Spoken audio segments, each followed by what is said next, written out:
Okay. Good morning, everybody. Thank you so much for joining us back. I hope you had a wonderful day one. We are now in day two, and the first session is, of course, on ensuring authenticity and originality, preventing contract cheating. I am absolutely honored to be with these two gods on the topic, particularly Thomas Lancaster, who has actually coined the term contract cheating, and my colleague and guru Anne Rogerson as well. So it's an absolute pleasure to have both of you here to be doing this session, and I am so honored to be doing the session with you guys. This is a little bit of an overview on what we plan to do today. So we have segmented it out as Thomas has mentioned. He's not going to be here throughout because he's got other commitments as well. So we have tried to make it, three different segments with some fun activities and exercises and so on and so forth for you guys. So with that, I'm going to pass the baton on to Thomas to take it over. Right. Well, thank you, Zenith. I can't share my screen at present, so if someone enables that, then we will begin. But I must say, it's so great to be here with Zenith and Anne, two people I know very well and have worked with off and on for a few years now. And apologies to anyone who's already done Salim's course separately, because there is a bit of overlap between material that I'm covering here and that I covered in a session I ran for Salim last year for that. But there we are. Contract cheating, a guide for the research active, because you're all here as researchers and keen to see what is going on in this world that we're in. So Zenith has already introduced me. I work at Imperial College London in the UK. It's really a STEM institution. So it teaches mainly science, technology, engineering, maths, medicine, and a bit of business. My background is computing. So I'm a programmer, but I don't do much programming anymore. I mainly do student support issues and areas around that. I'm a senior tutor. I also research in academic integrity, but I'm best known for work on plagiarism detection and contract cheating.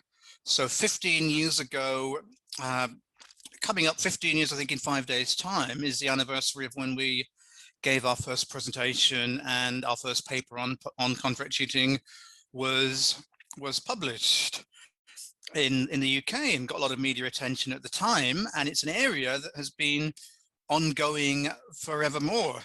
I'm throwing these words out as if you know what they are, but I'm just going to ask you a little bit of a pop quiz, because I'd like this to be interactive there, but we can do this by typing, but you're welcome to speak as well if you prefer. What does contract cheating mean to you?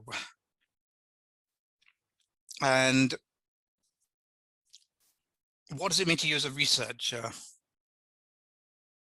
Feel free to type something in. You're not expected to know the answer, so don't worry if you've not come across the term before, but I certainly recognize people I know here, people who were at the conference last week and at my talk there as well. So I suspect there are a few ideas floating around. It's quite a complex term because I know many of you, English is not your first language, and so you may use slightly different terminology, but you can equate this to whatever terminology you use in your own language as well. So I've got Lima, engaging a third party to complete an assignment. Big part of it, yeah.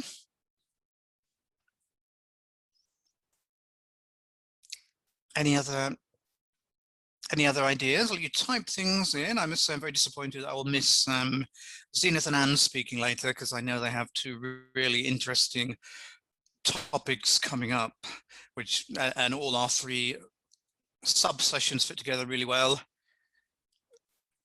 What else have we got? Impersonation for an examination. Yeah. Oh, hello, Jamie. Got the outsourcing of part or all of one's work to a third party that is then passed off as one's own work for pay or otherwise. That's yeah, very, very detailed. Paying someone, mainly companies, to complete an assignment. Paying someone to do your work. Pay or get financial benefits to from a third party. Yeah, like, yeah, that could mean many things about paying somebody else, but yeah, we're in conjunction with student work.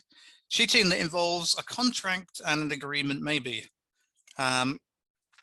Well, if you just take the words that are there, certainly there is cheating involved in terms of student cheating. And there is some kind of contractual arrangement or some kind of agreement between different people. In other words, there is more than one person involved, certainly.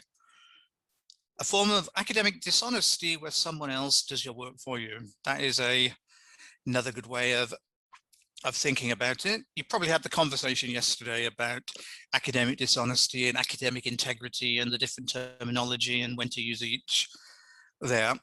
Yeah. So I often tend to try and say breach of academic integrity to try and make it sound a bit more positive, but essentially cheating is cheating. So we've got lots of words. I'll give you the official definition of a small group of us in the European Network for Academic Integrity have come up with, which you can see on the screen. It's not necessarily exactly the same definition I would give if I was speaking about it on my own, but this is a group which Zenith is part of and several other people in ENAI, and it covers most of the challenges involving contract cheating. Contract cheating is a form of academic misconduct when a person uses an undeclared and/or an authorized third party to assist them to produce work for academic credit or progression, whether or not payment or other favor is involved. So the very simplest level of contract cheating relates to students, probably our undergraduate students, possibly master's students, and they just pay someone else to do their work for them, quite simply. So they have an essay due, they don't want to do it themselves, they find someone else, they give them money, they get the essay, they hand it in. That is probably the most common form of contract cheating there. At least the most commonly discussed form of contract cheating. It is not the only way this can happen. I saw the word exam appeared in the chat. You can pay someone else to have your exam done. It's quite possible. I was involved in a research study in Southeast Europe about maybe 4 years ago, where we found lots of evidence of people hiring a third party to do their exams or to communicate with them during an exam through a hidden earpiece that they just concealed in their ear, and they could get answers from outside the room. Some of you may have come across these things in your own areas there. They do happen. Likewise, we've mentioned the word pay keeps coming up, but you don't have to pay somebody to have a third person involved. It could just be your friend who is helping you out of the goodness of their heart. It could be a member of your family that your brother or sister doesn't want you to fail, so they sit down and they give you a lot of extra help with your work. That certainly happens as well.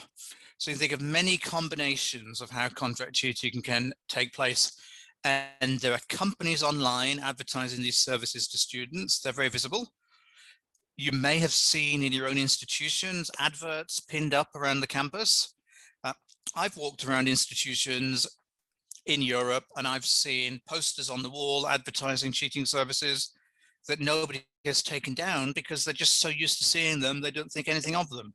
And of course, when students see those adverts, then they could be tempted to use them. There's a whole area of research surrounding this, which could take several days about why this happens. But I think you saw a bit of this yesterday, or perhaps coming up later on, about why people reach academic integrity, but it is a complex area.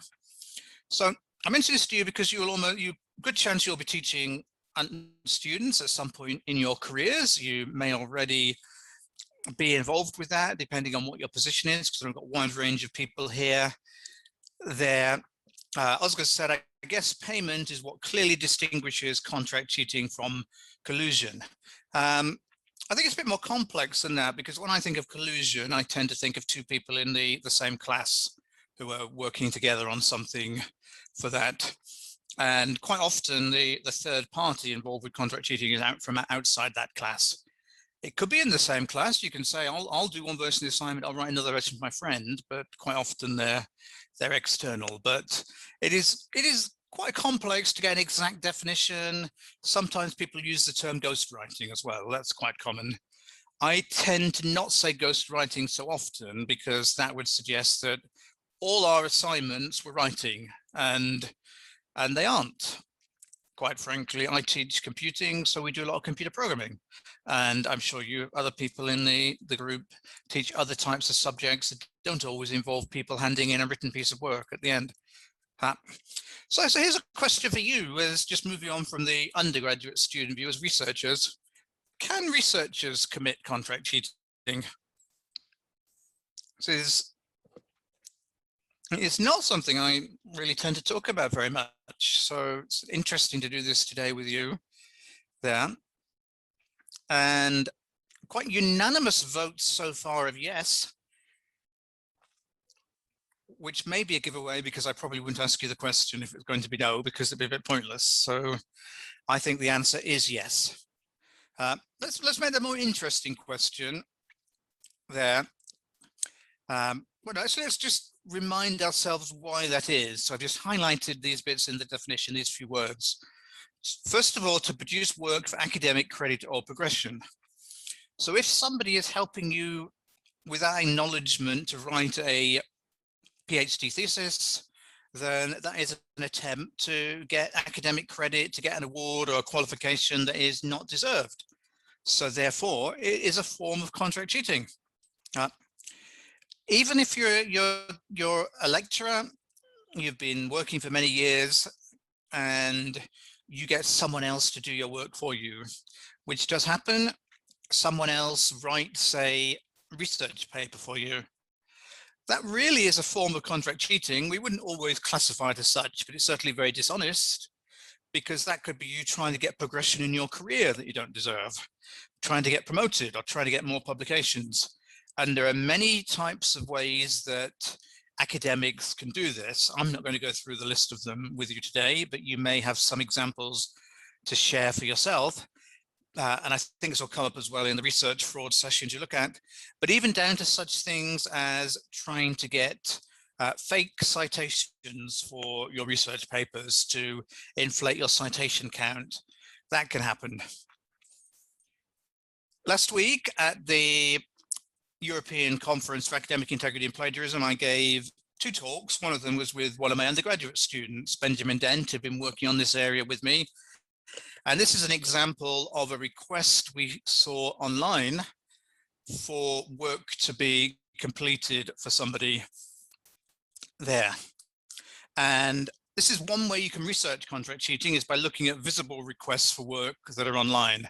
There are other ways that we'll come to during the course of the morning, but in this case, somebody is saying they're doing their doctorate in business administration.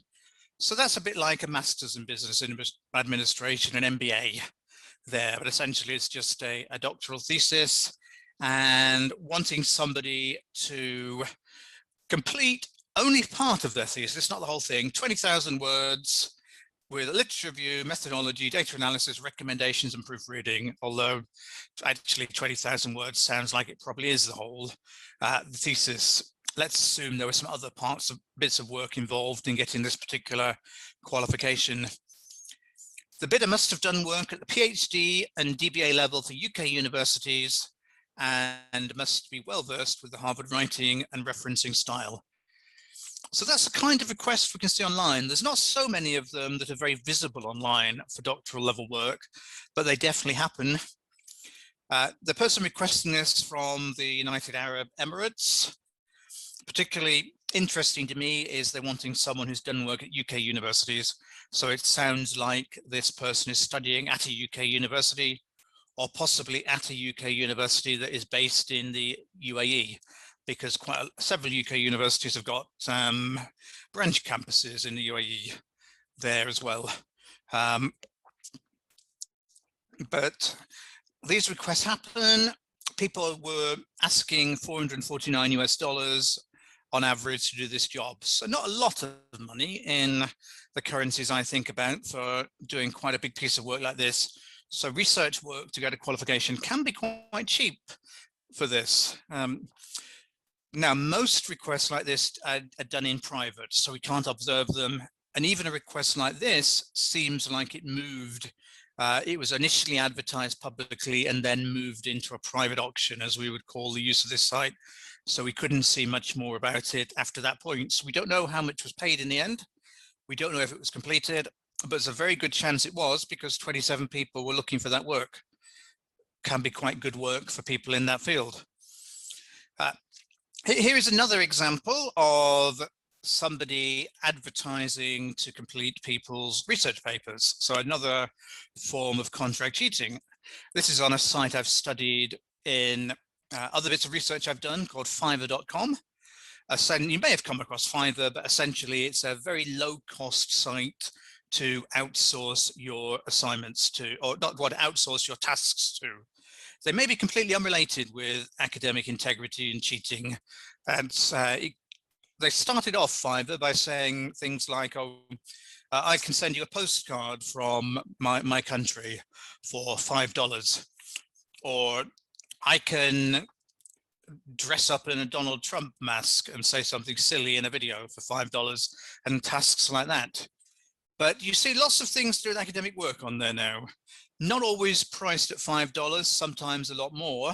So this particular person, who is from Bangladesh, is advertising to help you publish your research article in an index journal. Now, it's slightly dubiously phrased. I've only copied some of the longer description across, but there is a lot of talk on here about the different things this person can do, which essentially match all the stages of conducting and writing up research. But the phrasing is used is helping you, or editing, or improving things, as opposed to directly doing it all for you. But if you read the About the Seller page, I don't think that leaves too much there to your imagination. So this person has completed 3 jobs before and been rated 5 stars out of 5 by other people. Now, this is just the first one I found when I did a search last night when I was finishing compiling these slides, to give you an idea. But people are available to not just do the writing side of contract cheating, but also to do the data analysis side, to collect the data, to analyze things with R or with SPSS, whatever the statistics might be, to write up the discussion, to advise people. There are people there who will coach you through a Viva if necessary. There, it exists as well. So these people are out there who are often very qualified, and we certainly know these being used quite a lot of undergraduate students, somebody to go out there and analyze your research data for you for that. So that's just 2 examples about how contract cheating can feed into the professional strands, to the doctoral level, to academics post further on in their career. Now, open question for you: is this anything wrong with this? And I guess to avoid getting one-word answers, if so, what?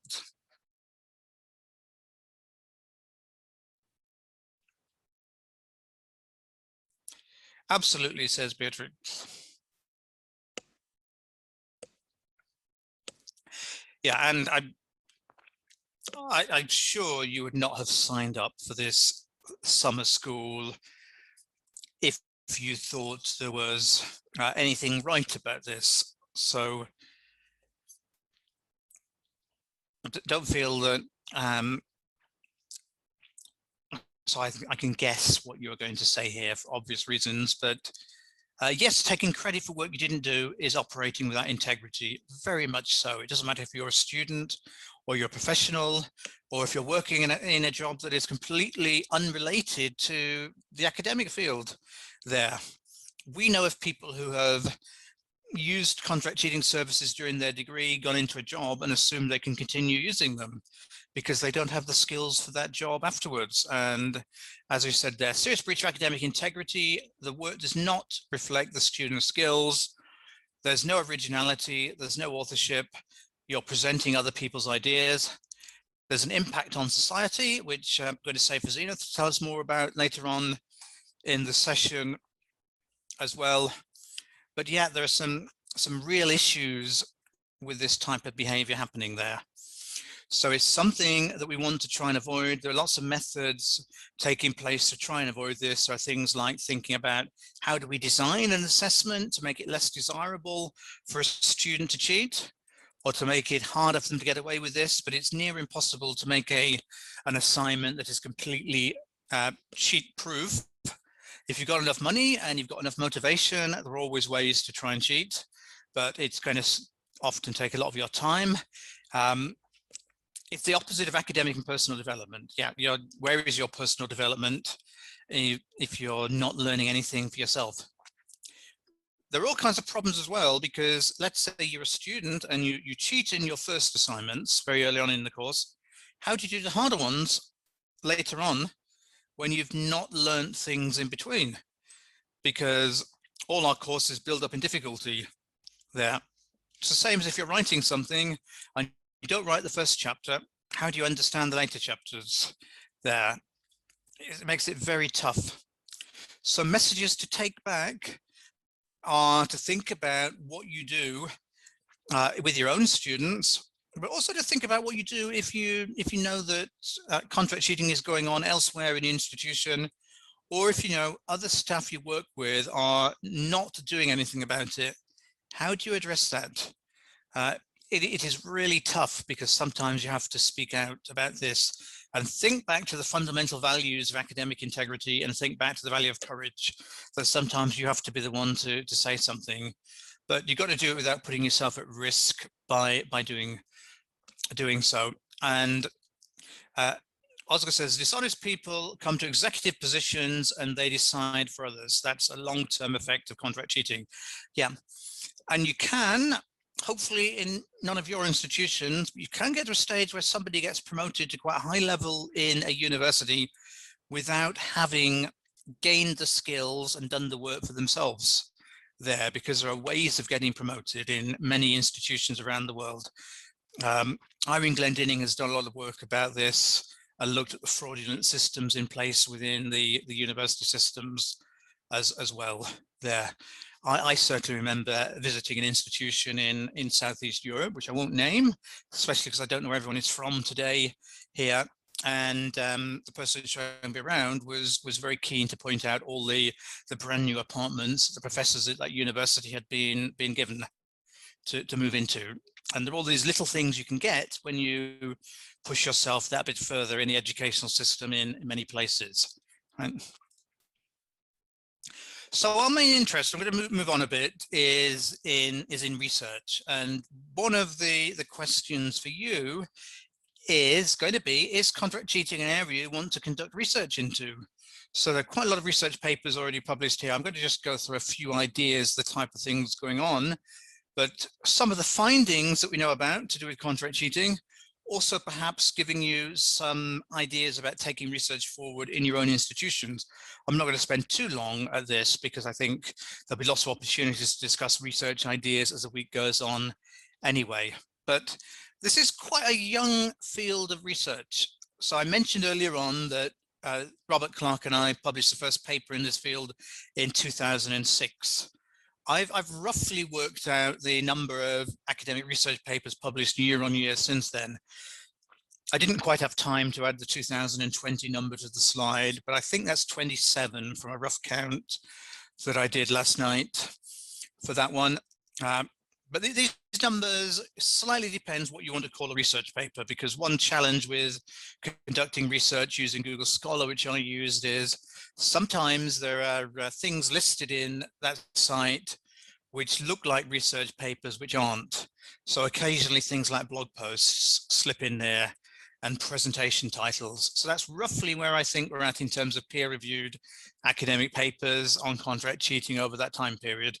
And I can say several of these early ones were ones that I was involved with there, and they went to conferences, because in my field of computing, you tend to often submit things to conferences rather than journals, but they still go through a peer review process like other things. But what I want you to take away from this is really that, well, first of all, people were paying other people to do things for them before 2006. So this is when we use that particular terminology in a particular way, which has taken off since. So I don't want you to think that nobody cheated before 2006, because they definitely did. But in terms of the interest in this area, 2017, but fueled a lot by our Australian colleagues publishing in the field, is where the numbers of publications went up quite a lot. And that was partly because Australia was the unfortunate victim of a contract cheating scandal.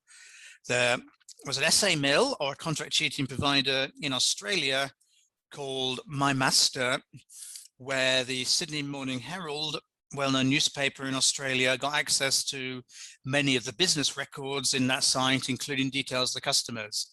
And they released a lot of this information, they publicized it, and so this became a big news story in Australia, and there was a need to act. Now, most other countries have not had a big news story and a scandal of that type there. Perhaps if we all had one, then there would be more action taken against contract cheating, but it hasn't happened. But from my point of view, as somebody who's been trying to get this on the agenda for a long time, I'm very happy this happened there. It's also seen this big increase in the number of publications, and almost exponential. And it seems to be going up every year. If you did go to the conference last week, then there are quite a few presentations, and this is great that people are talking about this.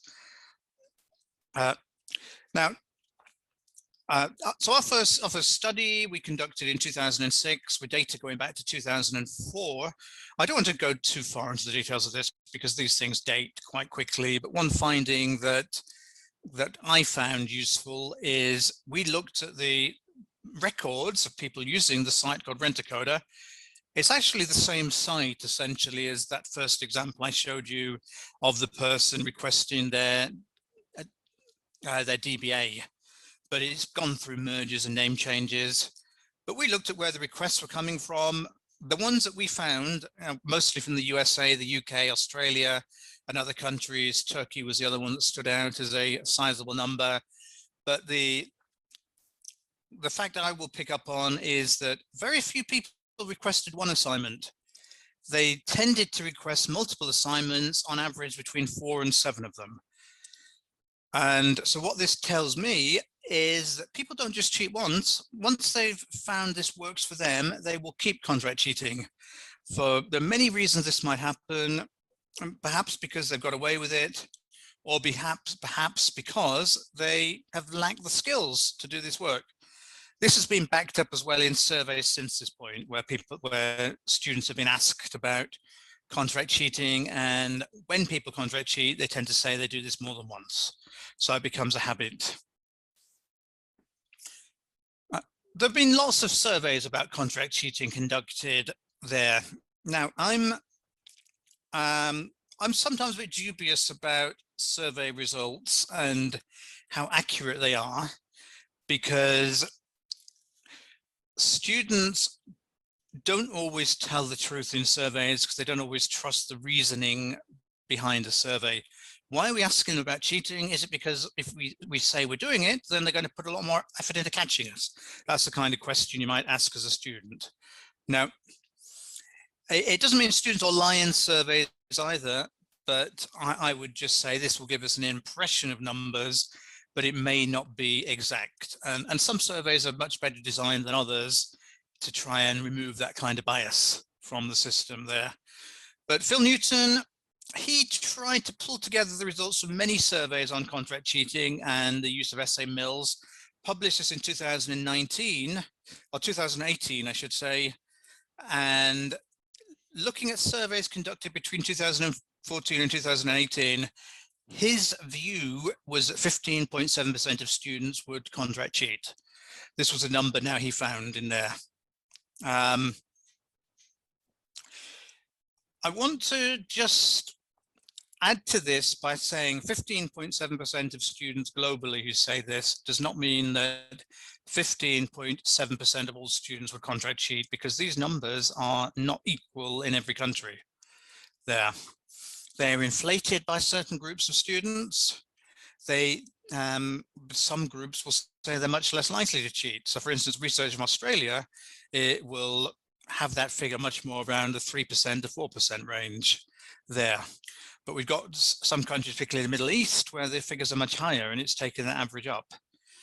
So it can depend a lot in where you are. And this is why it's really useful to have numbers to do with our own students and to do with our own subjects to back this up there. But I want you to just take away with this, that whether it's 3% or whether it's 15% or whether it's 30%, those are still quite large numbers. And the numbers that I don't like. Even if 3%, 1 in 30 students who are contract cheating, that's still one person in every class that is trying to get a qualification they don't deserve. And I suspect none of us detect one person in every class contract cheating there. Maybe Anne, because she is very much on top of this, but I suspect not everyone else. We've got, there is lots of other research now. There's saying that students will go out there and will buy essays and will buy assignments. Here's work by Rigby and colleagues in the UK that they've published several times, most notably in the Journal of Economic Behaviour. And they did really a mathematical study, almost a gambling type study. Given this situation, would you pay for work if this is your risk of being caught? And what they found from their students is that about half of them said yes, they would. They would pay for work if the risk of being caught was low, and the mark they got was going to be decent. So there's all this calculation that goes on in a student's mind there. Should I cheat? And so the question is, yes, there. If the risk of being caught is low, if you're going to do better than you would have done, if you're not going to fail, if you're perhaps not going to have to repeat a year, which has its own cost implications for you, then it's worth doing it. And just in the chat, for the benefit of the recording as well, mentioned, Zenith has found in a small study, 38% of students admitted knowing someone who asked someone else to do their assignment. So that's quite a large number. And quite often these surveys are phrased in that way. Do you know someone else who would cheat there? Because it's easier to ask students to talk about other people than to talk about themselves. I think the real numbers in the chat would depend not on the level of integrity, but wealth. Yeah, I mean, if you've got more money, then it's going to be easier to hire somebody. You're not going to worry too much about being ripped off because the work you buy may not be very good. So it definitely has an effect, but I'm just going to show you in a minute. It doesn't need to cost a huge amount of money to hire someone either for that. And I probably should have put this slide earlier along with the one I mentioned about habitual cheating with my research, but a more recent study from Curtis and Clare in 2017 to do with surveys, they found 62.5% of students who said they had engaged in contract cheating had done so more than once. So if you do cheat, then you're most likely to cheat again if you say that. So to me, that is really interesting, that if you don't stop people the first time, it's going to continue. I'll just go back to the comment we got about the price.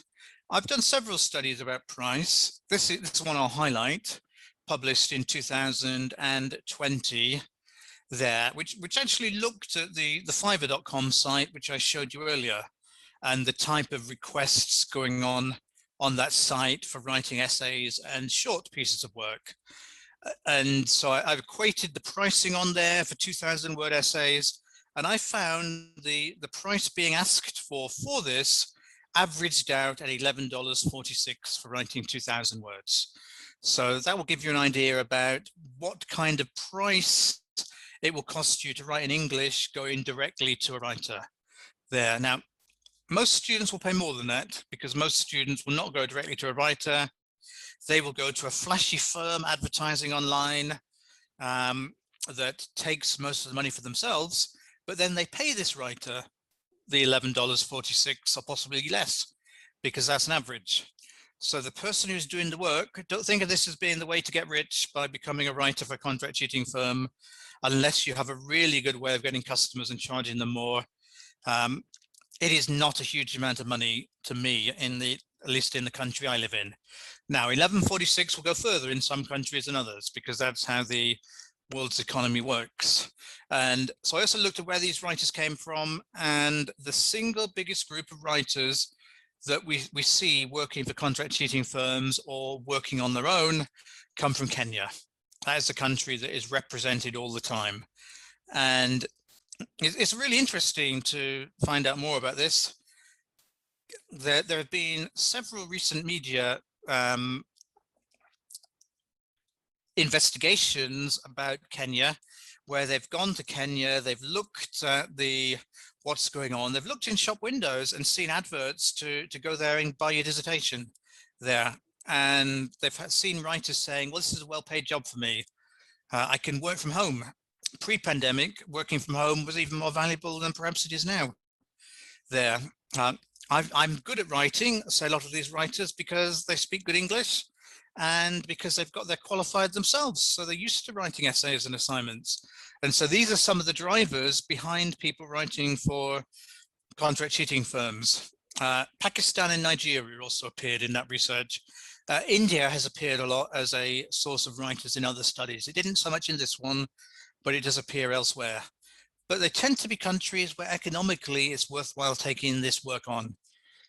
Some people may say that these writers are being exploited, and so there is an ethical question to ask about that as well. I think that's one to draw your own conclusions about, because in many ways they are, but perhaps by the standard of the economy in their own countries, and the wage is considered either acceptable or may even be considered good. So depending how you look at it, but contract cheating does not need to be expensive. Yeah, you may pay a premium for certain types of work if it's rarer, or if it's harder to find people, or if it's in a certain language there, because the contract cheating operates in languages other than English as well. Most of my investigations have been about English work for that. I will add as well a study I conducted with Alexander Amigurd, where we looked at advertising we looked at requests on Twitter, people posting requests for work on Twitter and what they were wanting. And we found that people would pay more on Twitter for whatever reason, perhaps because they didn't know there were ways to go directly to writers. And so the price point we got from there was 66.64. So about 5 or 6 times more than the other figure that I gave you for that. But we also looked at the type of requests, and quite simply, the highest demand was for maths. So people were expressing that they were frustrated about their maths assignments, that they were finding them hard. They couldn't do maths because people think they have a mental block in maths there. And when I say maths, I don't necessarily mean for a maths specialist, somebody studying a maths degree. I mean the type of maths that appears on every course, where people in the first year of a course have to do some statistics, or they have to do some basic maths they're going to build on later on, and they just feel they can't do it because they haven't mastered it at school level. But there are so many people out there who are very qualified in maths. For them, this basic maths is like child's play. They don't have to think about it too much. And so it's easy to hire somebody. They don't even need to have a high level of English proficiency to do maths work. So it's easy to hire someone in those areas. And a lot more interesting information in this paper, but we also found that people are willing to pay a premium for getting someone to take their exam for them. Perhaps that is no surprise to anyone, because having somebody take an exam for you is quite high risk. If you get caught, particularly if it's an in-person exam, you have to disguise yourself. You might have a fake ID card. You might have to hope that nobody knows you're in that exam room there, but it certainly happens. But if it's an online exam, as so many are now, we got this data before the pandemic. There's so many more online exams nowadays, and there were online exams even before this point, then quite often you don't even have to try and disguise yourself. If there's no remote proctoring, then who knows who is at the other end of this there. And that is a huge area you might discuss separately about remote proctoring, quite controversial, but exam cheating certainly carries a premium for that one. And just picking up on the chat, a lot of predatory journal publication comes from India as well, something I'm sure you've talked about during the course of the summer school. It certainly does, as do these other services. And I've seen examples in Pakistan of what you might almost call essay writing sweatshops or essay writing factories, people who go and join an office that's open day and night. When one shift of people are writing for this firm leaves, the next one comes in and they just keep writing and turning out these assignments. That for them, that is a job there, and perhaps it's a slightly more comfortable job than it would be sewing clothing or whatever else it might be, or perhaps a job that requires a bit more thought, but it's still a job.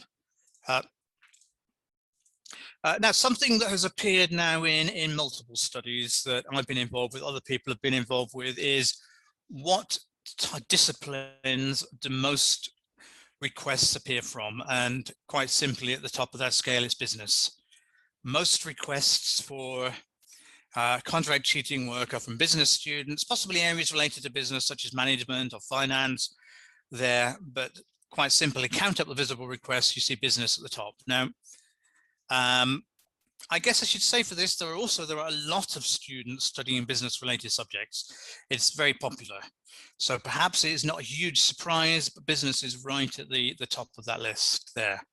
And one reason I think this happens are that certainly a lot of our entry-level assignments in business don't require any really advanced skills, and they're quite open and accessible to people regardless of what they did their degree in. There's a bit of business in so many subjects after all. Even in computing, we have a certain amount of business that's taught because of things like business information systems and e-commerce and topics that relate to that. But also there are a lot of quite formulaic questions that appear in business, in my opinion, fairly standardized case studies, and writers, like everyone else, the writers get paid in general by the page. They want work they can do that's easy. The quicker they fill out these pages, the more they get paid. So if they can choose things that are easy for them, like assignments where they've written similar things before, then they're going to choose to do so because that makes perfect sense for them. I've also always seen a lot of work in computing, which is not to the extent of business, but coming up close. And for me as a computing person, one reason for that is that there are things like computer programming, where again, you don't need to have great levels of skills with English because you're writing in a different language. You're writing in a programming language, not an English language, to help you with those. I think there's also a bit in both of these subjects that they know the benefit of outsourcing work and they know what's available. So business students know that they want to get ahead in business, then one thing you do is outsource. So why not do it during your degree? Computing students know that all these services and sites exist. They will come across them just by chance if they search for example source code there, and they will see them. But you can pretty much put almost any subject on this list, as you can see. And I get particularly worried when I see things like health and nursing and medicine on the list because of the type of people who are going to be looking after us afterwards and all the society effects associated with that, which Zenith will talk about. Now, is what you buy going to be any good? The answer is it is a bit of potluck. Sometimes you get very good work back, sometimes you don't. Depends how good you are at choosing somebody to write your work. It depends on what level of pride that person takes in doing the work for you, because there are writers who want to do really good work there, but quite often, and Anne's got a lot more I'm sure to say about this one as well from her own studies there, but quite often, as I mentioned earlier, people are paid by the page. They don't need to worry about the work being good. They need to fill out the word count for that. So Lisa Lyons in Australia did a study of actually bought essays, 26 history essays in 2016, and you can see the type of grades they're awarded there. And particular risk at postgraduate level that you've got nearly 50% chance of failing with the work that she bought. So taking quite a risk, this message to take back to students, less chance of failing at undergraduate level. And I suspect some of this is despite the fact that people say I'm paying for an undergraduate assignment or a postgraduate assignment, the writers don't really differentiate between the two. The writers will do the same thing regardless and hand in very similar levels of work, but we're looking for a higher level of work, a higher level of critique, higher level of use of references, etc., for the postgraduate work. But you can get that distinction, but chances are you won't. And there is certainly a risk as well of doing this. You've got John York and Leslie Savkick and their colleague who looked at this in Australia about students potentially being blackmailed. It is a really risky area. And again, I'll let Zenith say a bit more than this about the society effects, but students do not realize they're handing over all their personal information to a firm to get them to complete work for them. Some of these firms now are now saying, we need you to upload a copy of your driving license so we can check you're not going to rip us off. They will bill it that way, but they've got all their personal information there. And at any point, this firm, which is quite dishonest in the first place, because clearly contract cheating is dishonest, then they may take that dishonesty a level further and say, well, we want you to keep buying some work from us. If not, we will expose you to your university. And it happens. And there is a big challenge for universities now about what do they do if a contract cheating firm contacts them and says, we've done the work for this particular student. How should you address that? Because clearly you can't reward the student for doing it, but you can't leave a student at risk of being blackmailed either. So how do you address these kind of circumstances? And they certainly found students talk about being blackmailed. There have been other sources have talked about this. I've had students contact me saying they're being blackmailed and asking what to do for this. So now we have to take, it's coming up in the chat, and I think this may perhaps a great discussion topic later. What do you do about it? Because certainly the student is in the wrong for having done this, but does the student deserve a chance to redeem themselves there or not? And that perhaps depends on your view about students and society as a whole. But most students completely unaware, based on this study, that blackmail was even a possibility, let alone that it was happening. And a very recent study, published just 2 or 3 weeks ago now, was looking at doctoral students, so quite relevant to all of you, about firms preying on them. And there are now contract cheating sites, not just the examples I gave, but there are other ones which are advertising doctoral level work and marketing to these people directly, and talked about the type of persuasive language on those sites. And again, there's more detail in this paper, but these were the main 4 ways that the sites were trying to get students to buy. They were saying to the students things like, well, we know you've got such a difficult life, you've got all your work to do, you've also got a personal life as well, you're probably mature there, and so making it look like they're doing them a favor. They were trying to get the students to question if they were really competent or not to do this work there, to say, well, you're probably not good enough to do this, but we are. They were making writing look really difficult there, and saying, oh, we have an experienced team of writers, we've got people who've already gone through this, we can do this work much better. And they were also doing something which I guess came up when we talked about the definition of contract cheating, looking at the idea of reputation. You can get more publications out of this, you can get the qualification you need, you can get a permanent job, you can develop your career. So this was all this very persuasive language, because there's a huge amount of marketing and psychology behind contract cheating, is now being focused not just on students in general, but very specifically on doctoral students as well. So something you should be aware about, but it's also, in terms of thinking about research opportunities, all these ones looking at the use of language are really interesting ones to be involved with.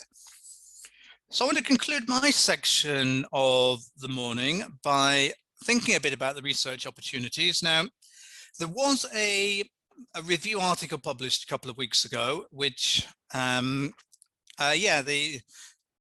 firms, as mentioned in the chat, do prey on students' insecurities. That's how it works, yeah.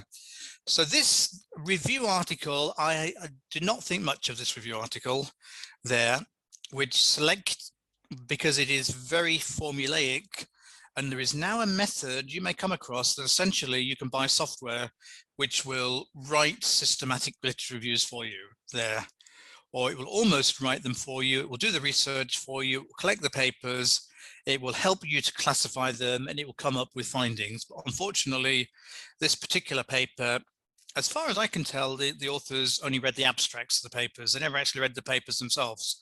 So just missed out on so many papers and so much detail. But I will just say, they said these 6 areas are the main ones being explored in the contract cheating literature. So I'll put them up for comment.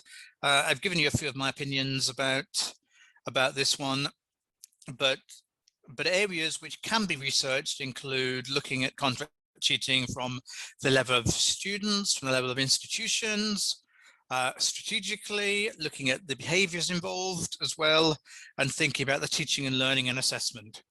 I'm not sure it tells us very much, but it's a talking point, if nothing else, there about some of the major areas. But if you tell me what the questions are, then that is different for that.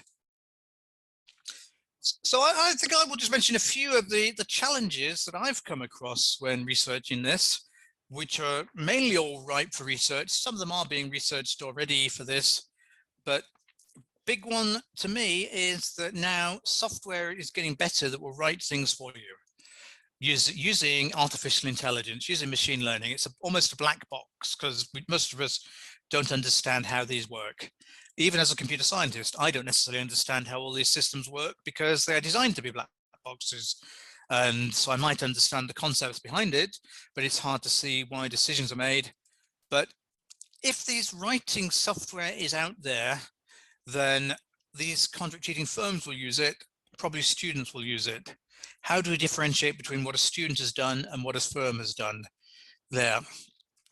There's all the areas about automated marking of essays as well. To me, that is really interesting. This isn't new. I did my PhD between 2000 and 2003, and in my PhD, I talked about automated essay marking systems. They were around back then. They were quite superficial. They would look at the type of words people had used in their essays, and they would try and pick out, had they made these points based on the wording. But they're not brand new, but they're seeing a big resurgence and a big push now, because particularly for things like entrance essays for getting a university place, or in your case, getting a PhD place, that there can be a level reviewing these by machine and marking them by machine, as opposed to marking them by a human for that there. So is that ethically correct? But also, what about if the firms are using these? So they're saying, well, we've marked your essay. We think it's worth an A there. This is the reason. So this is what you're going to pay for it. But then you hand it in and someone else marks and gives it a different grade.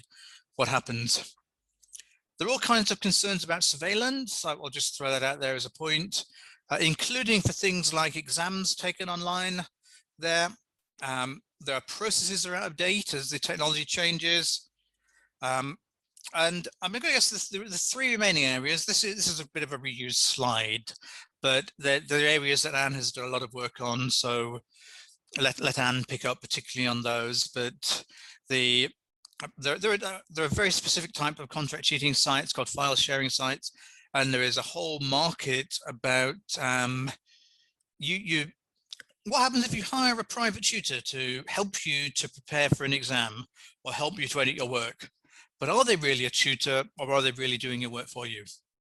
What happens and what's acceptable? And what happens, and I know Oscar has done work in this amongst others, what happens if you use translation software to help you? Your first language is in English, so you write it in your native language, you translate it into English, what happens? Are all very interesting talking points. So I guess I will close by just giving you, I've got about 10 more minutes with you if you want to ask any questions about things I've been involved with. But also, if you have any research ideas you want to run past, you're working in this field, feel free, because you read through the emerging huge numbers of research papers in contract cheating. There are a lot of outstanding questions. And even where it's a previously answered question, there are lots of new opportunities for case study research where you apply this to your own students or your own country or your own institution or your own academic discipline. Because quite often we assume every student is the same, and they're really not. There are so many wider considerations in society and elsewhere for us to think about. So thanks very much for being so attentive, and yeah, feel free to ask away.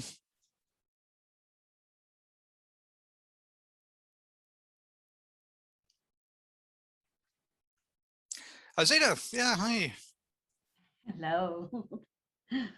I think, wow, what a great start. There's so much that you have covered in that 1 hour. And I think a lot of what you have said is very, very appropriate for the student cohort that we do have. I think somebody may have raised a hand. I'm not sure. I'm just trying to check. Yes, yeah, it is. Yeah, yes. Hello, please continue. I can ask later. No, I was just going to say I'm going to open up the floor for the students. Okay, as you present, I had one question actually. You have mentioned that people can outsource the statistical analyses, for example. If you do not know the technical usage of a software, so what shall I do at this point? If I do not know how to use a statistical software, for example, and I need it for my research paper, what's the right way to approach to this problem, let me say? Okay, yeah, good question. I mean, I suspect you know what the answer to this one is, but people do outsource their statistics there. And really, if it's something you're taking sole credit for, that you're publishing a thesis or as a sole authored research paper, you should be doing the statistics for yourself. Now, this, of course, means that you have to learn how to use the software. You have to understand the underlying statistical techniques and everything. And it has its own problems because people publish papers, and I can tell from reading them, they don't actually understand the statistics. They just rely on the machine spitting out some numbers, and they assume these numbers are correct and the results are valid. So one thing people do with survey results, which I detest, quite frankly, is they just put their survey results in the software, they push a button, and they just wait and see, do any correlations appear, or do any statistically significant results appear, even if they're not things I would have thought to test, and even if it's just purely by chance these would happen. So let's say you do hypothesis testing, and you say that 5%, that you're looking for significance at the 5% level there. So that means that there's only a 5% likelihood that this result could have happened by chance.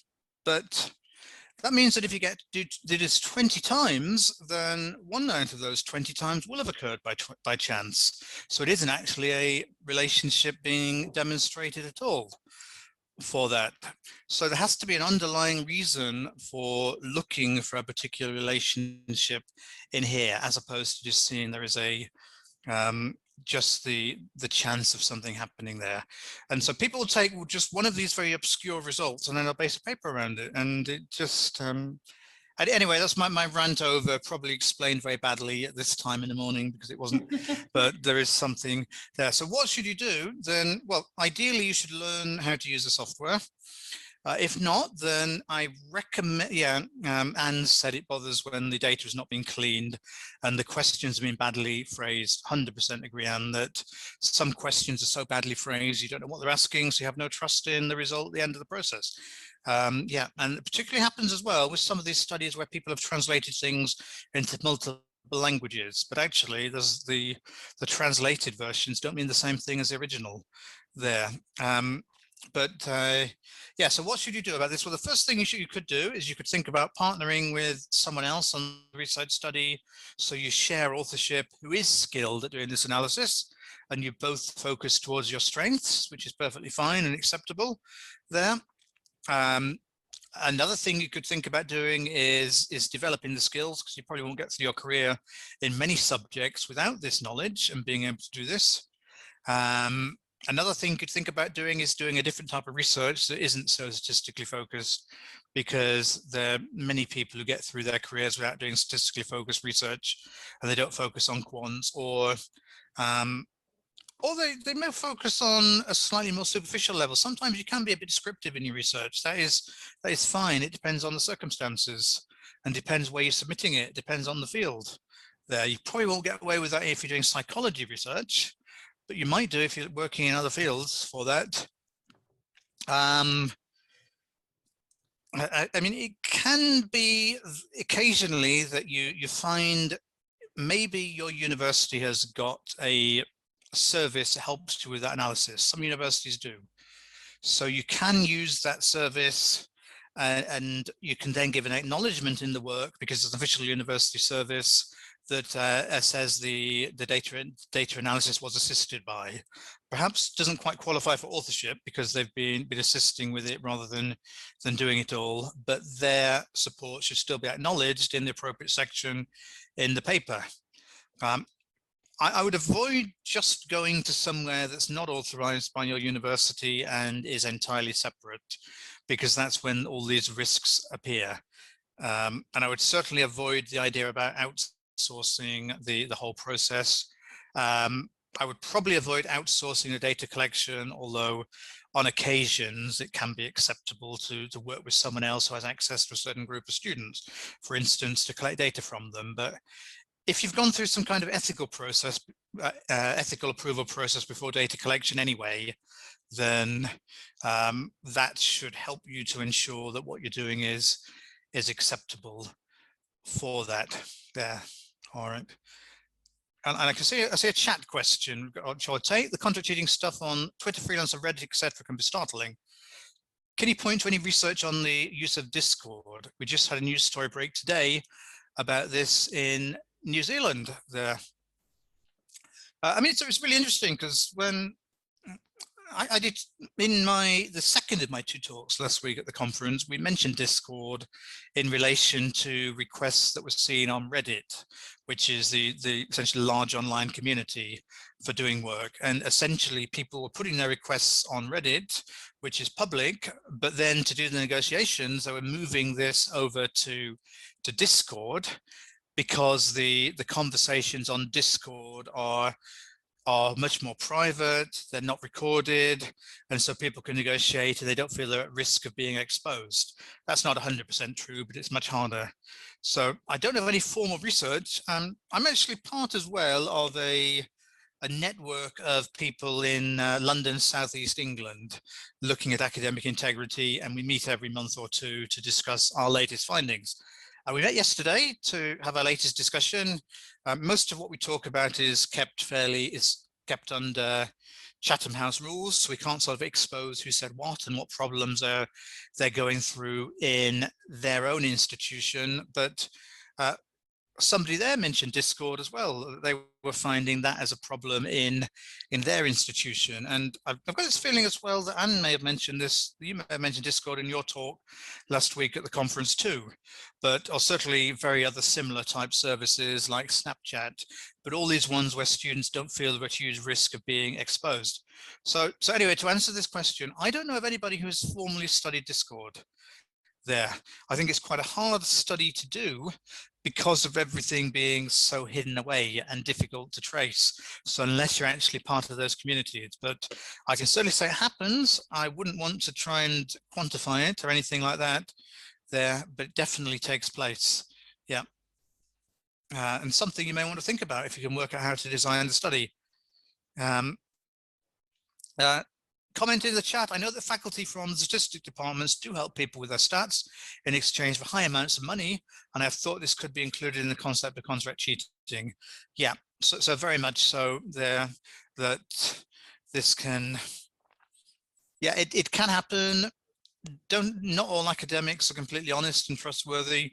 I'll give you an example from my research around Southeast Europe, where we were finding that certain lecturers made their class so that a student could not pass unless they bought a specific textbook, which they were the person who sold, and they sold at an inflated price. So there are all kinds of things that some academics do, which they will justify and say they aren't very well paid, but of course are completely wrong as part of that. And occasionally, unfortunately, academics do these things as well for that.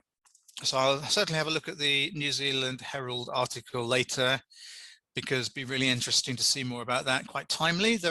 One thing you'll find in this field about academic integrity in general, particularly contract cheating, there are news stories now nearly every day. There's so much to keep track of for that one. And do I see one more hand? I'm not sure quite where they appeared on the list. There are 2 more hands there. So I definitely see Akbar. I think, yeah. Yeah, hello, Lanchenter. Thank you for giving me this opportunity to ask. You know, in your presentation, I mostly look at students and also the business provider, contract cheating provider. Have you found any of the university give support to students, give them information how this company pay them, and what strategy they use, and also inform students that you will not escape if you do the contract cheating, because we already have some technologies or some strategies to address that. Have you found any of that? Thank you. I mean, yes, certainly many universities have this discussion with students there. It can be the universities, it can be the student unions as well. So every year, there is an International Day of Action Against Contract Cheating. It takes place in October. And so a lot of institutions around the world sign up for that day, and they use that to talk about contract cheating and have these discussions. So I encourage you to look at that and to think if that's relevant for your students there. But there's several types of discussions to have. There's a discussion of academic integrity and why it's important. There's a discussion about all the risks you take if you engage with contract cheating there. And Zina's going to say a bit more about that as part of her work on contract cheating in society, because there are big risks, not just for you, but for other people as well for that. And I think it is students saying that, yes, you can be caught, because sometimes students think that it's impossible to be caught, but it really isn't. And I think Anne will say a bit more about that it certainly is possible. So there is a risk, and you may get away with it once or twice, but it's you get away with it. The time you get caught, then you're slightly further on in your course, then chances are you'll be thrown off the course. It's a real risk for you there as well. So yes, there's that. And yeah, and I better take my final question because I've got to go, which is Oscar. Sorry, I missed you because your hand is merging in with the background a bit. There, yeah. It's not a problem, Thomas. Thank you for this great presentation. I was just going to raise the issue about social media, but Amy already addressed it in the chat, but I can add some more points. Recently, I have watched the videos of a contract cheating website service. I'm not sure if I should name it or not. You already have a paper about that contract cheating service. I watched the videos on TikTok, and they are crazily creating content on TikTok. And in these videos, they disguise contract cheating like a support service, and they get hundreds, thousands of interactions in these videos. Then while watching the videos, I thought about the impact of our job. We are all working on mitigating contract cheating, but it takes almost 1 year for me to publish a paper about contract cheating. But these services can create videos, dozens of videos in 1 day, and they get thousands of interactions. So then I thought that this is like a war zone, social media. Contract cheating services are at war zone, but we are not there. So I think we also should be at the war zone. We should produce content for social media, of course, pedagogy-based content. And we should be more active on social media to raise the awareness of students about contract cheating. Okay, what we are doing, publishing, is really a sustainable way of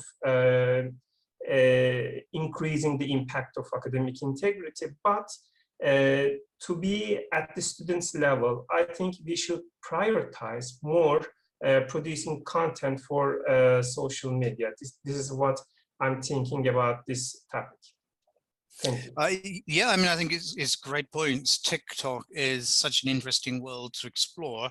And just from a research perspective, then there's lots of opportunity to do research. But this is how influencers who are being paid by firms to advertise them are really raising the profile of contract cheating providers for that. And we at universities are, frankly, we're not good at social media there, certainly not at engaging with these new type of the emerging social media platforms. And it could just be the case that we should be the people hiring content providers ourselves to put out the positive messages about integrity and say why cheating is not a good idea for students and how we get this done. But the other thing to do is encourage students themselves to put these messages out, because they're probably much faster at making these engaging videos than I am, because I am not cool enough for TikTok quite quite frankly. Some of you are. I can see everyone's happy, smiling faces, and you'll get no shortage of your millions of YouTube followers and everything else, whatever it might be there. But yeah, we have to be engaging using the same services that students are now to try and get the message across. And we have to try and counteract these messages, because for these firms, they are making millions of dollars a year off contract cheating. And the more they push their marketing, the more money they make. So it's going to keep happening. There's no way around that unless we think about how we address this. So, all right. So unfortunately, at this point, I've got to say goodbye for the day. But thank you so much. I'm disappointed I'm going to miss the next 2 excellent presentations. I can say that without question, having seen both people speak many times before, but they're as well equipped as me to answer all of these questions anyway, because they do research in this field there, and they're both incredibly cool. So I will leave you in the capable hands of Zenith and Anne. So thanks very much, everyone. See you soon. Thank you so much, Thomas. Thomas. Have a good day. Thanks, bye. Bye. So Anne, you are on. I'm on, but before we start, I think we've all been sitting for an hour. Yeah. So I think it's time to get up and have a stretch. So I'm just going to ask you to stand up from your chairs, and I'm going to stand up from mine and just have a bit of a stretch around, because it's not good for our backs to be sitting for that long. So get your energy going. So I know some people got their cameras off. I just hope you're stretching in the background.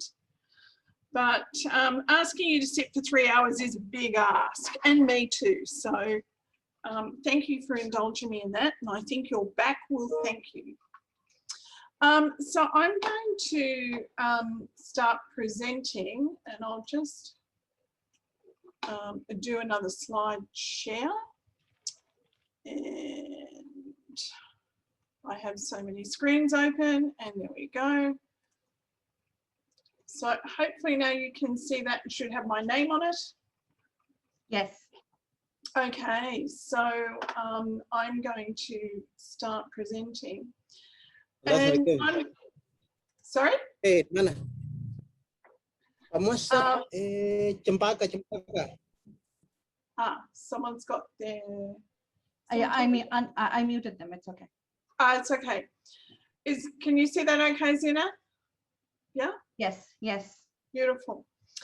So I'm going to talk about what's happening in the academic integrity space, some of the stuff that's come out of research that I've done, and talk about how we can research some of these things. So first of all, there are a number of ways that students can avoid during their own work.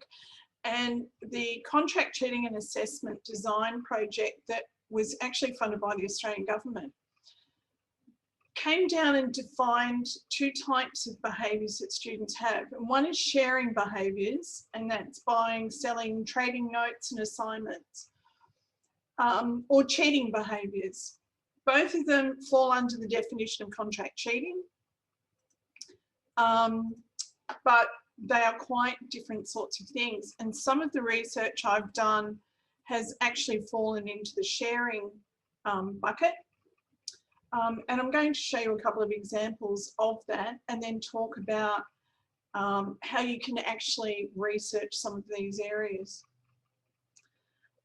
So from that particular project, and it was done across 11 Australian institutions, there are 11,000 students surveyed, and there are a number of academic staff. And as Thomas pointed out, we can't guarantee that students told us the truth, but a lot admitted to cheating and how they went about cheating.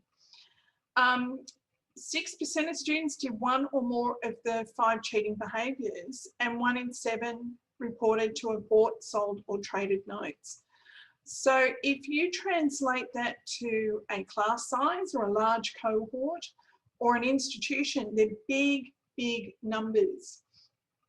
But they also have help coming from people they know, and that could be people they've worked with, students, members of their family could actually help them, and the help can extend as far as actually writing the assignment for them, which comes back to who actually did the work.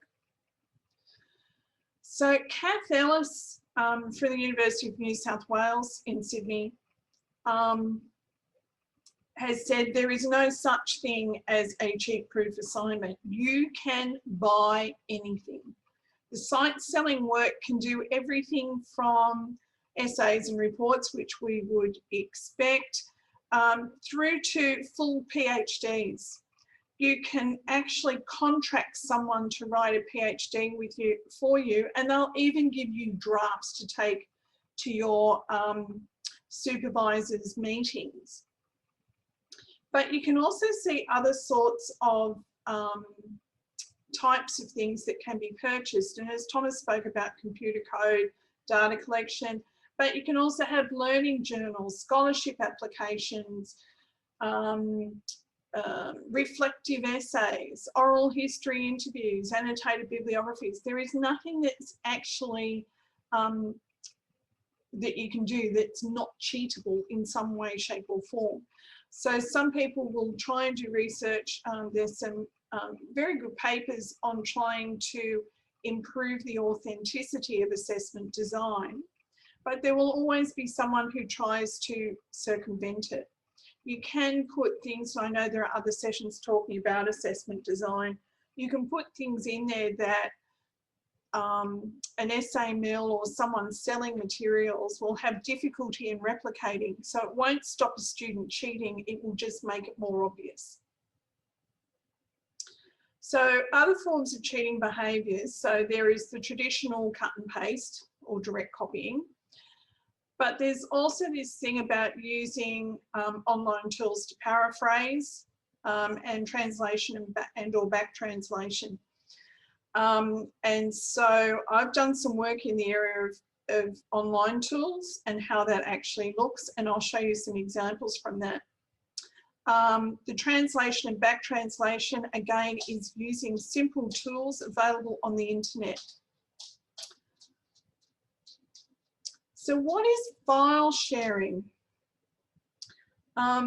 So out of some student materials, which I'll go through the steps how I actually identified some things, out of some materials from some student cohorts back in 2012, so it's almost 10 years ago, I identified some patterns in some papers I was marking. And I tracked back and actually found students were sharing materials online, and I could actually access it on the internet. And so it led to a chapter in the Handbook of Academic Integrity. And so the chapter was actually about file sharing. And this is the definition of file sharing. So you're either swapping lecture materials, notes, assessment tasks, answers, responses.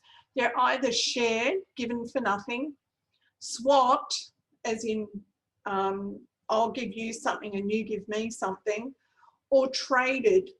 So people will trade them for money or credit over internet-based sites. And they can be on a fee basis, they can be free, or they can be barter, which is an exchange credit arrangement. File sharing is actually bigger than purchasing.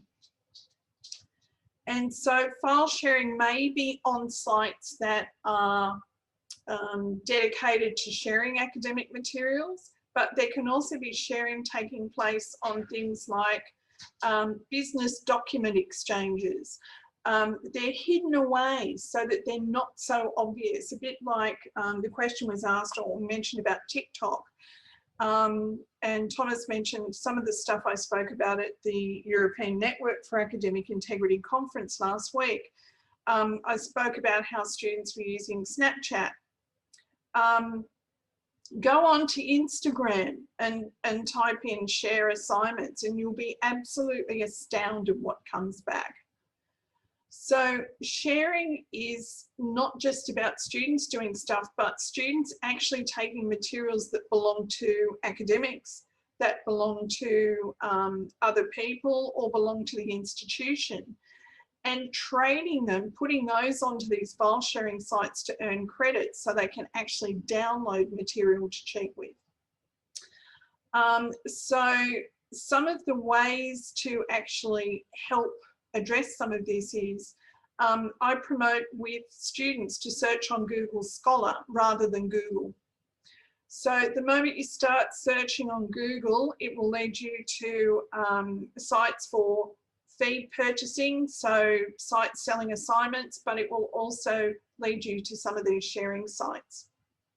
So the file swapping sites are actually high on some of the search lists. And they're very, I dislike them so much. So there's an image here, and I will go onto the internet later and show you how simple it is. There's a site called Course Hero, which is particularly nasty. Go on to Course Hero and type in the name of your institution and see what comes up. If you're a lecturer or teacher, put in your subject code and see what comes up. Now you have to join Course Hero to be able to access full course content, but, and excuse the noise in the background, my dog's with me, but you can see a lot of information for free. If there is material that you've copyrighted, you can actually apply for a takedown notice, but the person who uploads it, until otherwise advised, technically owns it. So they give the appearance of owning your material, which isn't good. So the way I actually picked up about file sharing sites, which I started academic integrity research in 2009. I sort of came into it by chance and was mentored by a couple of people and then just took off on my own trajectory. And I picked up a number of things. I had a couple of student cohorts in my paper in 2014 at the Plagiarism Conference in the UK. Actually, I had ethics approval to do it, but I actually examined some student materials. And I actually interviewed 70 students about the quality of their work. And so some of this came out of an unanticipated research project. So it was almost reverse. But one of the things I noticed was this, what I labeled as a bibliographic mashup. And I was grading an assessment task, looked at this particular reference in the student's reference list and said, that doesn't make sense. So I actually took what the student did and Googled it. And it took me to this file sharing site where students were actually sharing assignments. And this opened this whole area of file sharing research into me just by a bit of curiosity and having a bit of a dig. So one of the things I talk about with academic integrity research is that those curiosity points or those things that just don't make sense are great things to lead you to start exploring it, but explore it in an ethical manner. You never know what you're going to find. So I'm going to ask you a question here as to what you think are some of the difficulties with academic integrity research. I'll stop sharing for a minute. If you post your comments in the chat box. So if we wanted to study academic integrity or an aspect of academic integrity, what are some of the difficulties that you think we might find?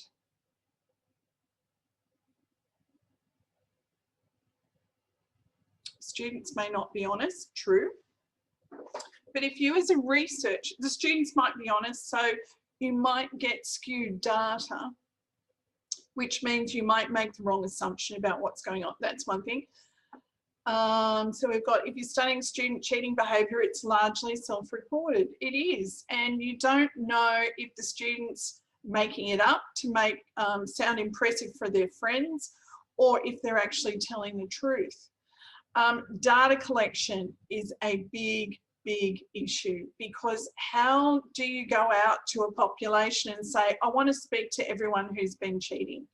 It's not really the nicest way to approach people. It's a very delicate issue, it is, and that's one of the things I'm going to explore with you in the next few slides about some of the issues related to it. Amy's put up about conducting research on contract cheating without supporting by paying dollars for samples. That's correct. And it's not only about doing that, is are we being truthful, or will we get ethical approval to actually do some of this stuff, to buy materials? The ethical approval is a challenge.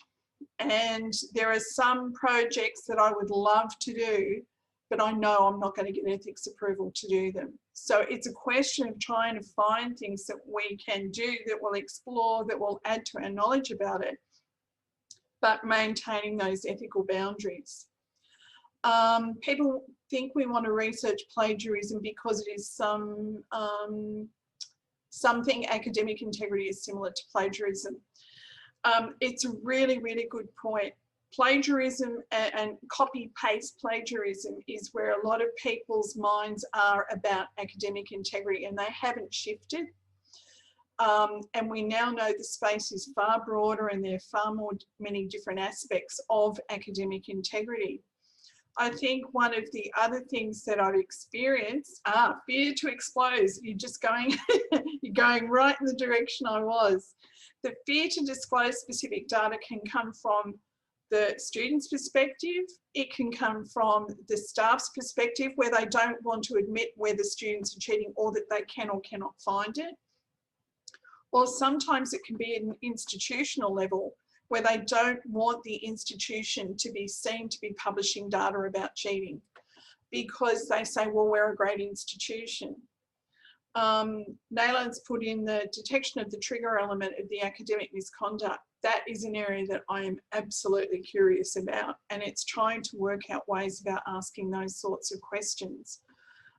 There's some really, really good points here. It's a very, very tricky area. Data management and security is a big issue. I've been fortunate at our institution, and Zenith works at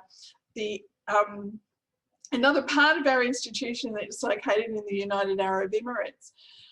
We're fortunate we've got some senior executive who recognise the fact that cheating is happening everywhere. And actually we're saying we're trying to do something about it. Now, we know we're not catching it all, but we are catching some, and we're using that knowledge in a positive way. And that's the way our institutions need to look at it.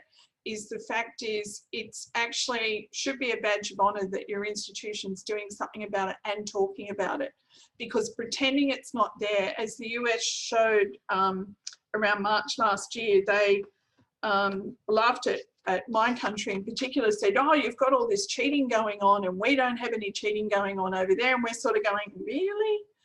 There is cheating going on over there. And then last year, the college admission scandal broke, where people were paying large amounts of money to get into colleges, and then those students who were getting in were paying people to do their work.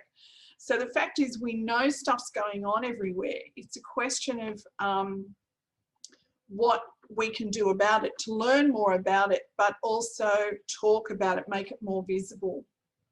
So thank you for sharing that. I am just going to go back to sharing again and just on my screen. There we go. So hopefully you can see that one now, and I'm just going to move my images around so I can see the screen.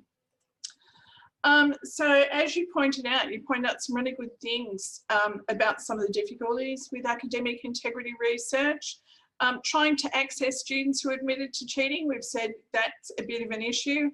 One of the challenges, I have a database of students who've been had successful cases of contract cheating identified by our institution, but ethically I can't approach them and said, well, now you've been found guilty of contract cheating, can I have a chat to you? Because it's something we do an intervention program to try and address behaviour and get students back on track. One of the other concerns, and this comes back to the ethical standpoint, is the stress caused to students when cheating is discovered, because some students, the literature shows that some students cheat because they feel they have no other choice. So it might take them back psychologically to a difficult place where they were And so there are some risks about causing harm on well-being. Gaining ethical access to contract cheating providers is a bit of an issue because you would have to sign up and pay for things. And also the same applies with sharing sites. And I had already had discussions with our ethics committee at our institution to say, well, even if I was upfront with you about doing this and they just said, no, we don't want to even go there. It's just too risky. There are also issues with using student data. So our institutions, when we have student data, and that's grading data, plus also their submissions of work, are governed by, in the majority of cases, by privacy legislation. So we've collected that data to assess work to award a degree. We haven't actually collected that data as a research data point. So that requires some ethical approvals as well. So can we overcome some of these difficulties? Ethics review and approval is essential to ensure our data is obtained in an ethical manner and that our students and our staff members are protected and that participation in studies is optional unless there is some ethical way of ensuring that student identities are protected. That's one of the reasons why large-scale surveys are used, because they're an optional way. The participant, or part of the ethics approval of doing it, is the participant has the option to participate or not participate. So there is some level of choice. Some students and staff are willing to participate as long as they and their institution cannot be identified. And the large-scale some of the large-scale projects I'm aware of, there was a GEM survey which was done across the world. Some of the research being done through the International Centre of Academic Integrity at the moment is large-scale, but again, you don't identify your institution. And the contract cheating and assessment design project in Australia, while I was on the advisory group for that particular study, and while we knew which institutions it went to, they were never reported. So all data was aggregated and depersonalised. So that gave people more confidence in actually participating. So some other approaches to contract cheating research. Observation, open internet, not behind companies' walls. So the screenshot I showed you of the file sharing site was not behind a wall. I could access that as any member of the public could access that. So there are options to do that. Someone mentioned about TikTok, what was on there. If you did a search on TikTok and it was publicly accessible information, that might be one way you could go about a study. Similarly with Instagram or one of the other social platforms. Systematic reviews, and as Thomas pointed out, this particular one has some flaws in it, but systematic reviews or mega-analysis, if they're done in a legitimate way, can be other forms of research that take place. Ethics approved, but you have to be careful with your ethics. You have to make sure you address those concerns of privacy, respect of individuals, and whether or not a student could identify themselves as part of the data. And you can also experiment with publicly accessible tools. And this led to a paper I wrote with a colleague, Grace McCarthy, in 2017. And it was around using online paraphrasing tools. And I'll tell you the story behind it. So, or actually, okay. Yeah. With that particular study, and the journal article actually starts off by explaining how I went through this particular paper. I had students submit work that did not make sense, and it absolutely puzzled me. I was curious, how did this happen? And it was only a comment by someone in the next class that I actually worked it out, because it was a class that had group work. one of the members of the group went and said, I've done my work, but I ran it through a paraphrasing tool. And other members of the group came to me and said, is that okay? And it clicked. I thought, here's the explanation. I went back to my office, went online, got a paraphrasing tool up, put it through, and I had my answer.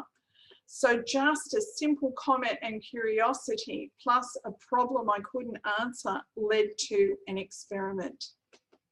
So in order to make it ethically possible, number one, I did not need ethics for this because I was accessing the internet. I took an article that I had previously authored with Grace McCarthy. It was a paper from 2009. It was published in the International Journal of Educational Integrity. We didn't have to get publisher permission to use it because it was being used by the same journal. So we've ticked a number of boxes there. I took a section of the article, I ran it through a couple of different online paraphrasing tools to compare the difference. Then I ran those results through Turnitin to see if Turnitin could pick up the original source. So I compared and analysed the result. The study was very simple. It was easy to replicate. And so when people read this article, you can go and do this yourself and test it out. I actually use the examples in classes with students to explain why they shouldn't use paraphrasing tools because the data is poor. I had to weigh up, and it's one of the things with academic integrity research. It has positives and negatives. I didn't know how many people knew about paraphrasing tools, and by putting it out there, it was like, ooh, a student's actually going to use this as well. But I figured it was more important that people knew this problem existed. And so it's become my most highly cited paper, and it's got the most accesses on the International Journal of Educational Integrity, because it's just one of those things that's out there. And Thomas talked at the end of his presentation about artificial intelligence, and this is one area where artificial intelligence is coming into play. Now, the people who own the paraphrasing tools are usually there for the advertising. So when you go onto their site, it says advertising on the side, and that's how they're earning their money. The algorithms behind it are not being updated. They're a very, very poor tool. But it is one way I conducted some academic integrity research that was ethical, but it actually highlighted an issue. And from that, one of the coolest emails I ever got was from a guy at NASA, an astrophysicist, who actually sent it to me and said, "You've just explained how someone stole my paper." And someone had actually taken a paper of his from the late 90s, put it through a paraphrasing tool to make it look different, and submitted it to a journal, and it got published. He was horrified. So where else can you get ideas about areas to research in the academic integrity contract cheating space? When you're reading articles about academic integrity, and like any good journal article, there will always be something at the back of it about suggestions for future research directions. So that can give you some clues as to some areas if you find something that you're particularly interested in. You can also look at the calls for papers in journals such as the International Journal for Educational Integrity, or things like the Journal for Academic Ethics. So occasionally you will see calls for papers, and it's in our space, and it might give you some ideas of research areas of interest. And also the last book that Tracy Brettag edited before, unfortunately, she passed away last year, was a research agenda for academic integrity. It's from Edward Elgar. So it actually has some updates with areas of academic integrity research of interest, but also includes a list of emerging threats to academic integrity that require some further areas of investigation. My chapter in there is around file sharing and translation tools. I want to understand at what point students go and use them. but that is another whole research design which requires some ethics approval. So now I'm going to turn over to you with this research thing. I know there was some great questions that came up with Thomas. I'm just going to pause here for a moment to ask what sorts of questions has this stimulated for you, or what you would like to ask. I've got heaps of stuff. I could talk about this stuff for hours. As Zenith and Thomas know. So students attending, do you guys have any specific questions in your mind from everything that you've heard so far, particularly around academic integrity research or research into contract cheating? Yeah.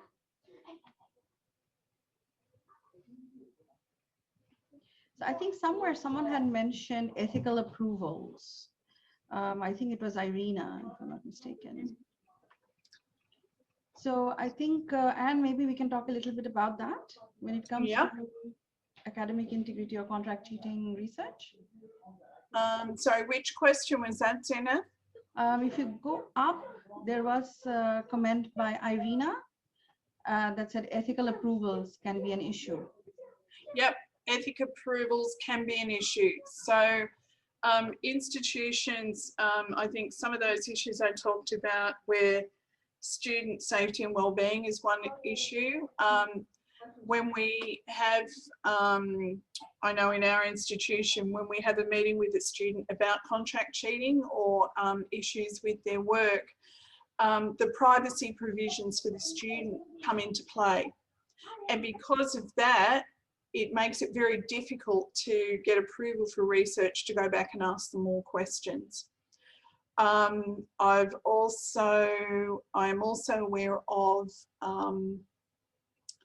another colleague in Australia had applied through ethics for a pseudonym or a false name to register with a file sharing site, and that was knocked back by ethics because it could be eventually traced back through IP addresses, and they just said the risk, the institutional risk and reputational risk was too high. So there are a lot of things that ethics can't do. And when you submit a journal article, particularly around a sensitive subject like this, they will want to know that you've had ethics approval. So it's not a question of trying to skirt the system. We have to be very open and honest in what we do. I had one ethics approval granted for retrospective ethics, which was related to the class I taught in 2012. I had made interview notes against all the students that I found issues with. Some I found didn't have issues, but then there were others that I did. I had to wait till all those students had graduated or were out of the university. I then applied for ethics approval. It was granted. I was the only person who touched the data to depersonalise it. I could let other people look at it once it was depersonalised, and interview notes were married up to actual records of assessment tasks. But I had to tread very, very carefully on that. It turned out to be a very valuable piece of information. I couldn't go back and get the students' permission because they'd all returned to all different places. So I wasn't asked to do that, but I had to be very careful how I presented that data. So the students couldn't even identify what class it was. It just became a postgraduate class at our institution. Okay, someone could go through and see what classes I taught and make a wild guess, but I taught a range of classes. So it wasn't as if I only taught one subject in one particular point in time. But it was, and the ethics committee in the end agreed it was actually a particularly worthwhile exercise, and I handled the data very carefully. But it taught us a lot about file sharing. It also taught us a lot about how we can pick up things through reference list errors. So it was a worthwhile exercise. But I'm aware now our ethics committee is less happy about giving retrospective ethics approval. I'm going to try it again, but you know, that's one thing. I'm trying to use some institutional data now from our database. But again, I have to get the university's permission to use that before I can get ethics, because you have to be able to demonstrate you can handle something in a very, very sensitive way. I think a question has come through from Oscar.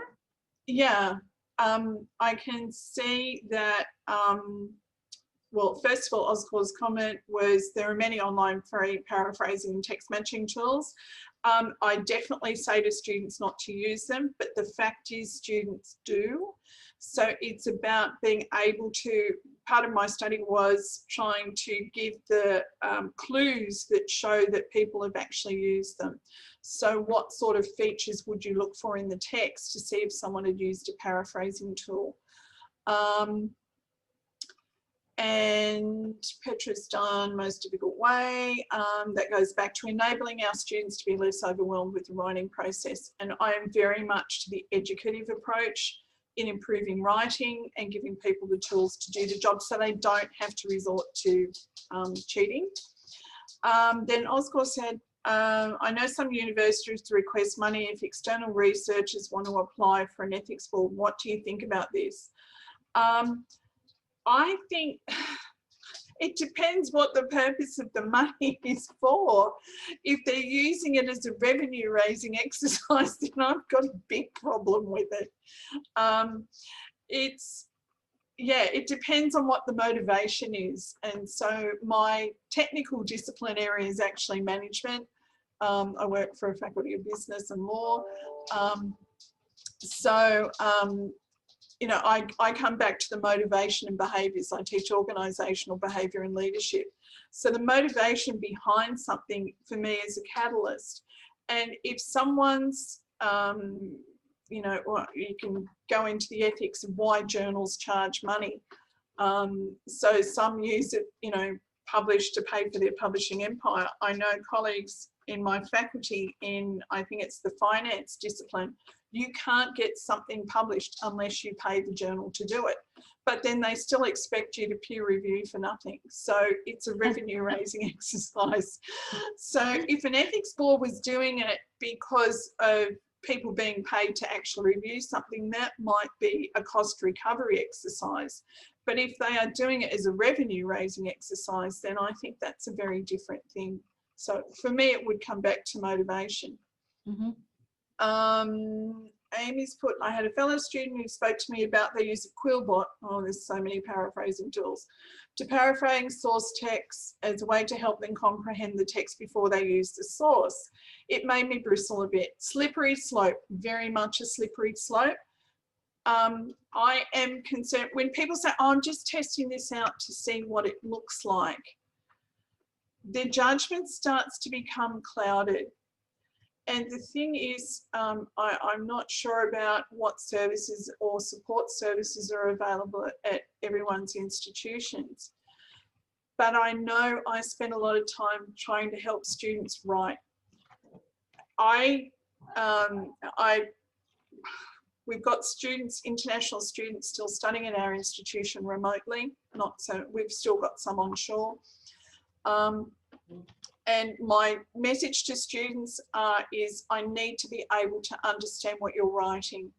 If you are writing, you are English as a second language speaker or writer, yes, it would be nice if it's perfect, but I'm actually not expecting that, particularly for people who are going to go home and work in their home country.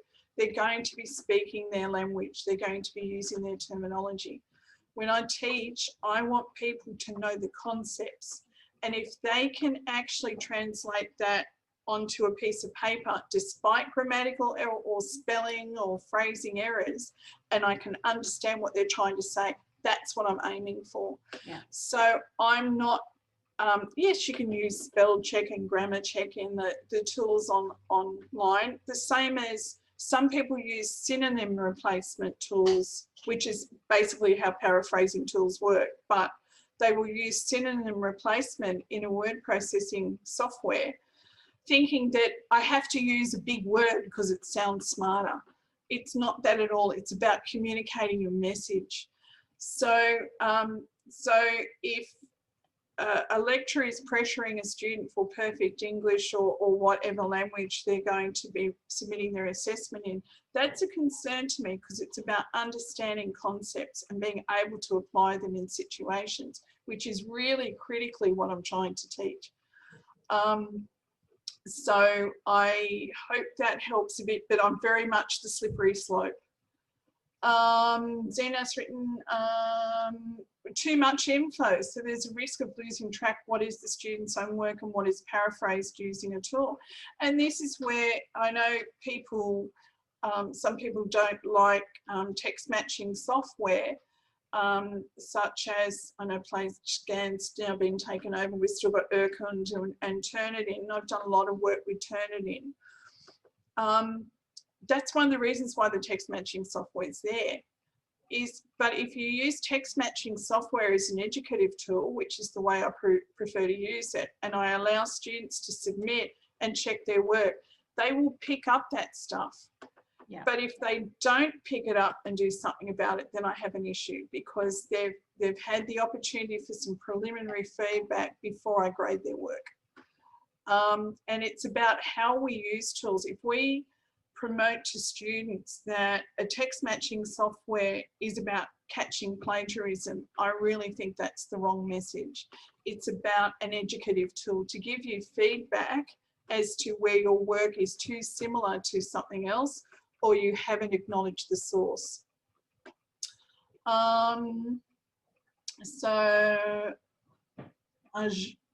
Excuse me if I mispronounce names. I apologize in advance.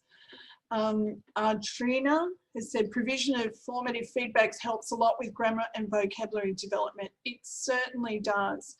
And the same as there are different ways I use in teaching students, and I'll do a quick text lesson, that if you're reading work on a screen or you're reading work on a piece of paper, your brain will actually fill in. It will tell you what you want to read. So you might actually be processing the text that you've got on a piece of paper. So I say to students, read it out aloud. You will hear mistakes. You will hear grammatical errors. You will hear the wrong placement of word, and you can actually correct your own work. Now, this is where I am also very clear about, if you live with someone, you have a partner, family member, whatever, is it okay that they read your work? Yes.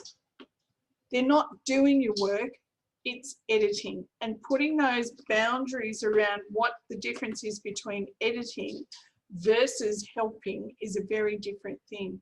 So having someone else read your work, I have other people read my work.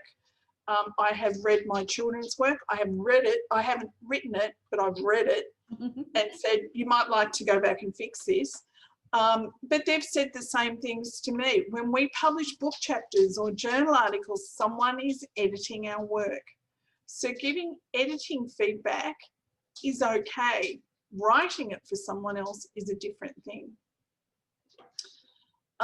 So that trick about reading out loud, your brain actually processes text in a different way, and that's why you will hear mistakes rather than read them. So, oh, this is almost up to the hour. It's almost up to handover time, Zina. Great questions, and that's why I mean, I love the fact that Zakia's asked, if you're a prospective PhD student, what area of academic integrity you might focus on? Okay, so this is where my brain is at the moment. And I've got witnesses and it's being recorded, but this is where I had to write a book chapter, which is out being edited at the moment, or it's going into print. And I was asked to reflect on academic integrity and technology during COVID. So I wrote 2 case studies. reflective case studies.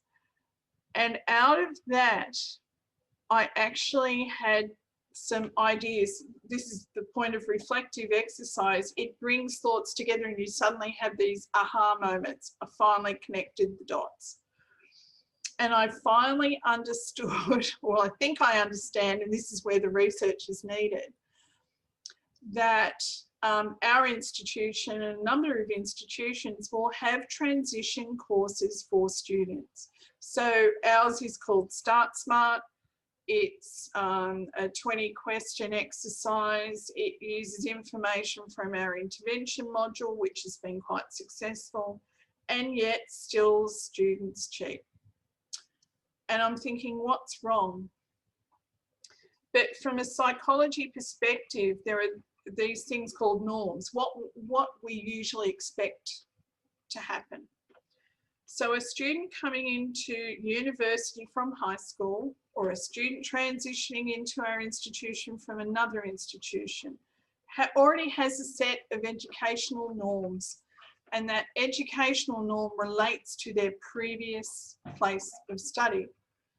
So I put a student through an academic integrity module that says, don't cheat, make sure you reference sources, and then they will actually compare that to their previous norms. So they'll say, I did that in high school. I know this stuff, it doesn't matter. And it's not until they do an assessment task with us at university level, and we sort of say, actually, our rules are a little bit stricter, and that they start to understand, and then they do our intervention module because they're starting to recreate their norms in a university environment. So it's a pretty long-winded way, but transition points is the bit I want to actually investigate next, and what these norms are when people come into university and how we can actually get that message over earlier. So I'm very much for we have to spend more time doing poor academic practice at that very first step into university or between institutions. So I'm calling them transition points, but there's a freebie from me as to an area of interest. So question, is it okay to analyze anything we have open access to? If I were to go online and download theses, dissertations, and process these on text matching software, how can I present my findings without blaming any field of research? The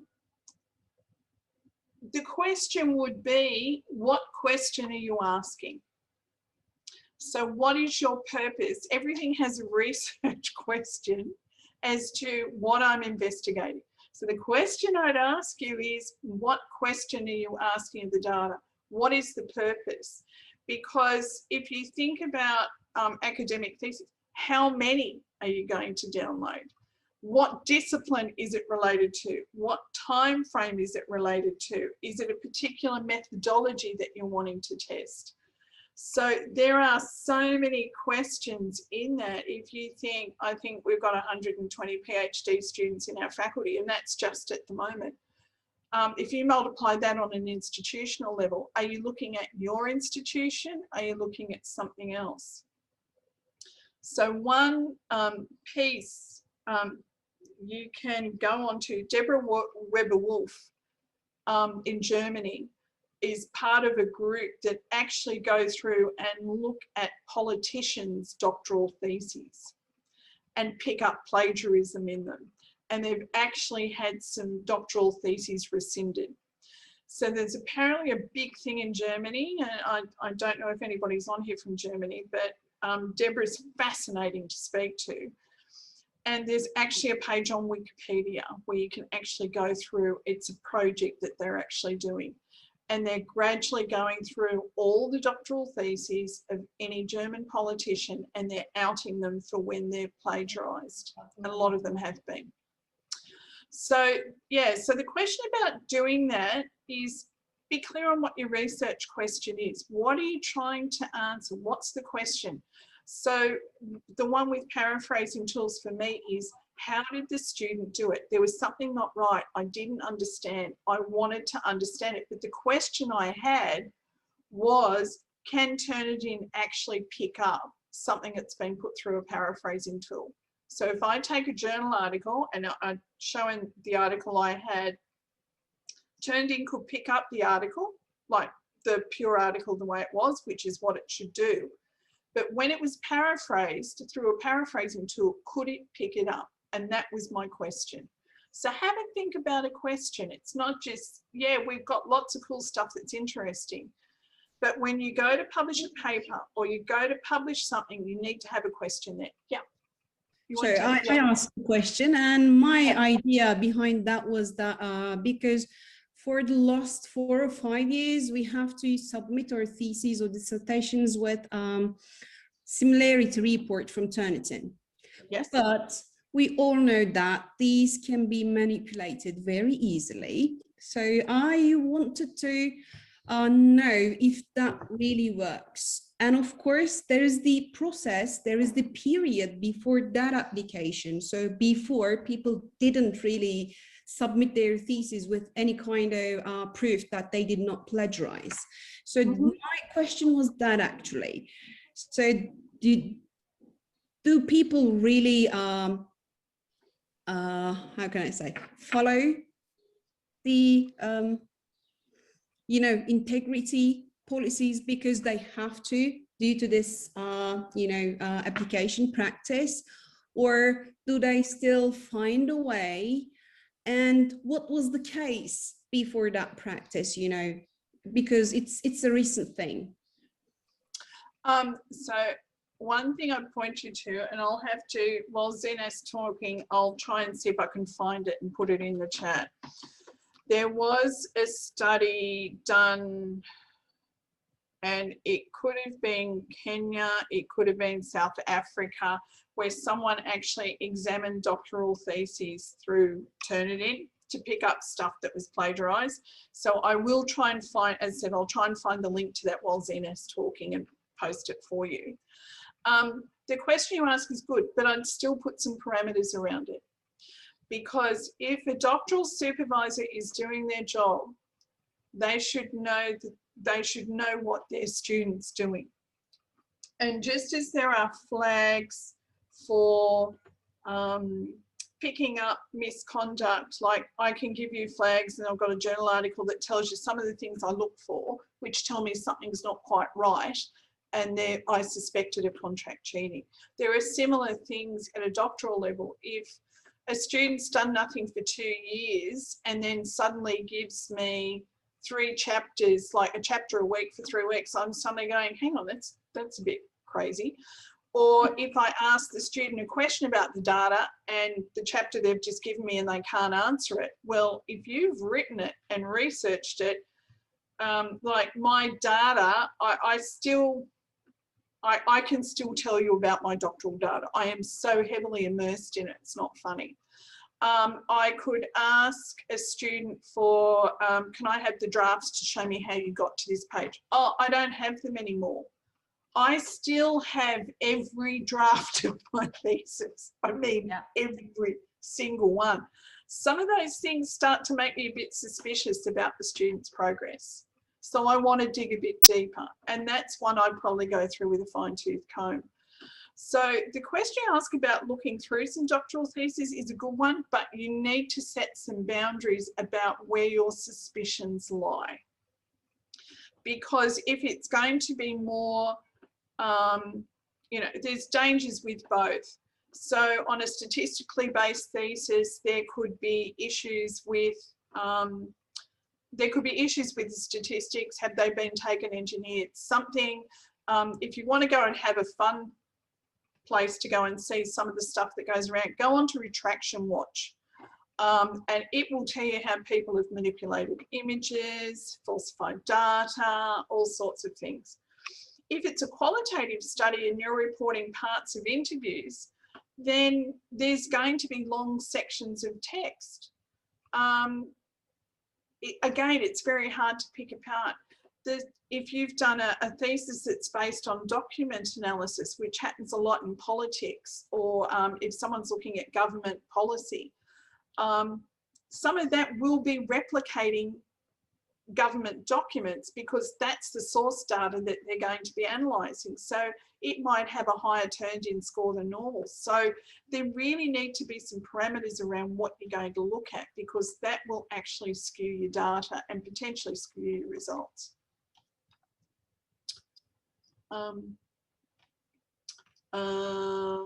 Yeah, image manipulation. Oscar's put in there about Elizabeth Bick. I'm just trying to think. Attitudes catered. I can see this, attitudes that cater to transition literacy. Yay. I hope that's helped. You know, keep the questions coming, but I think it's time to hand over to Zenith. Yeah, I was actually saying we'll take a 5-minute break and then we will start again at 11:15, just because I think we've been just going on a stretch. Yep, and I will find that paper and send it to you. Perfect. So everyone just quick break and we'll return in about 7 minutes.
Okay, welcome back, everyone. I think I can start. I mean, it's so hard to follow suit after Thomas and I must say, but again, like as I said at the beginning, quite an honor to be sharing this platform with them. My segment is more going to be a case study that I will present on the kind of problems that we have seen, the kind of work that we are doing and can do, and of course, just kind of to put everything that they've talked about more into a perspective of practice on the ground, particularly from the social lens that we have been looking at. So what I would like to do is, of course, start off with this question. I will put this on the Padlet link on the chat. If I could just get you to warm up your fingers a bit and put up some posts about what does contract cheating look like in your discipline or geographical area. So take a moment, if you need to maybe go back, look at some examples, maybe share a link or even a screenshot of something, just to give it a little bit more visual answer if you want. If you don't want to put in your name and you want to remain anonymous, on the title, just put in the location like UK or UAE or USA or etc. So let's take a moment and see some answers.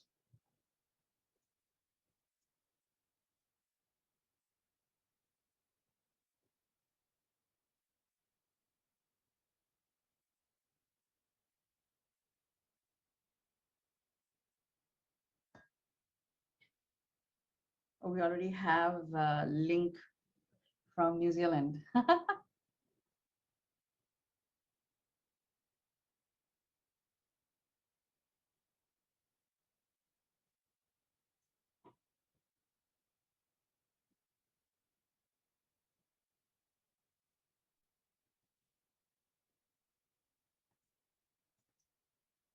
So the discipline or geographical area is really important. So if you can just let us know that, that gives us some perspective.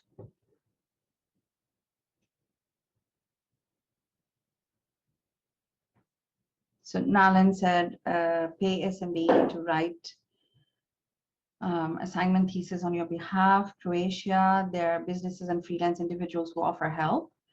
All right, Iran, pay somebody to write a dissertation. Okay, Canada, a lot of use of course sharing sites, file sharing sites, yes. Example they've given is Course Hero. Okay, UAE, paying someone to write your paper and file sharing sites. Spain doesn't have an answer. Okay.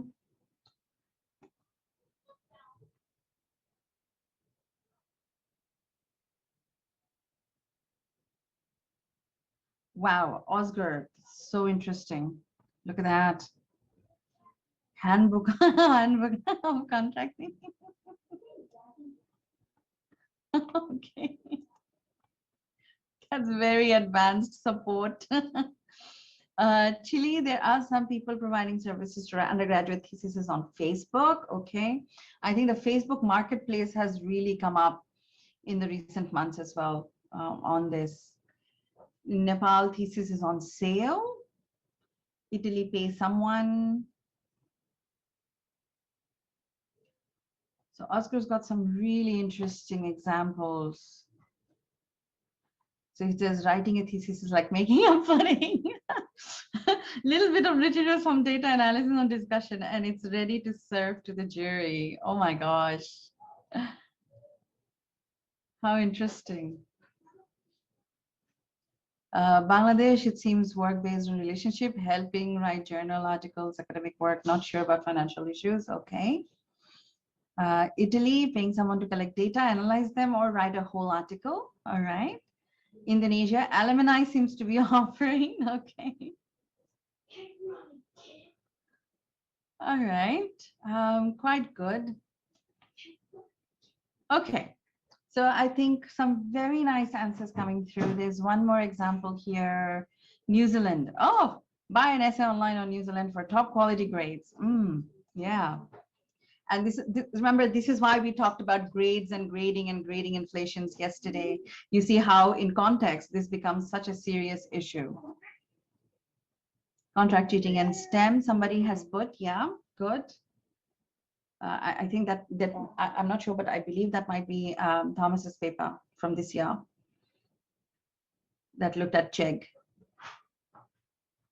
Okay, all right, good answers. So what I will do now is quickly show you what's been happening on our end, right? So I've been researching academic integrity since 2005, but since about 2015-16, when, as Anne mentioned, Thomas mentioned, the My Master scandal happened in Australia, we kind of woke up and started taking notice on contract cheating.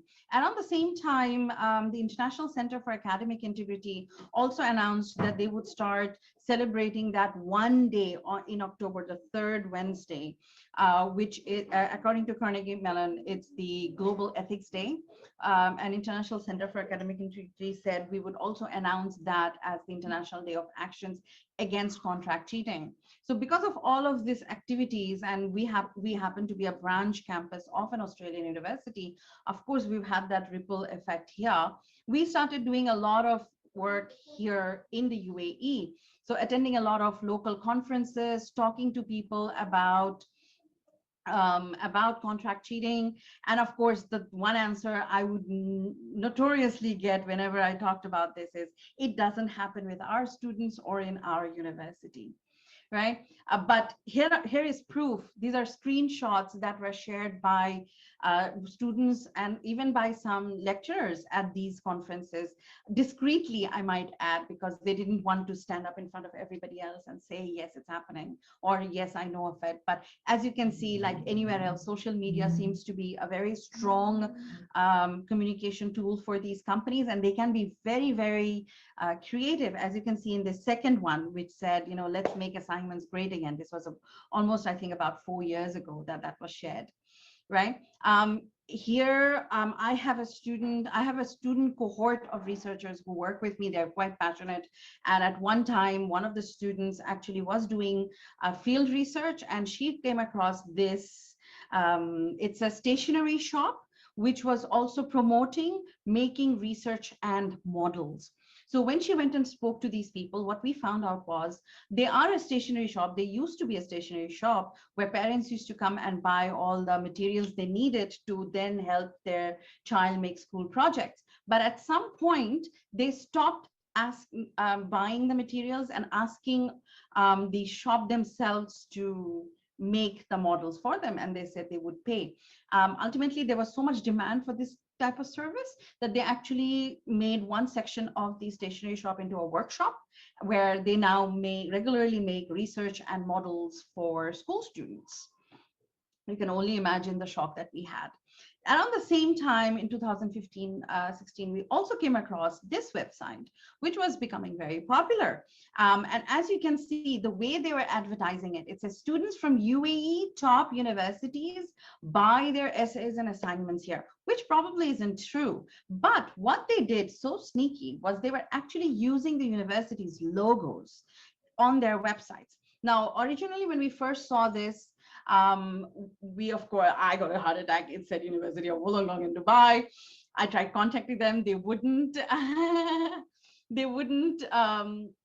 reply to me. Then I went to our management, and then they contacted this company, and then they took off our logo. But then what they did, they put the logo of our mother campus, University of Wollongong. They didn't say in Dubai anymore, right? So then we contacted Wollongong, the law office, and then they contacted the company, and then they took off our logos completely. So, you know, this is how they are advertising.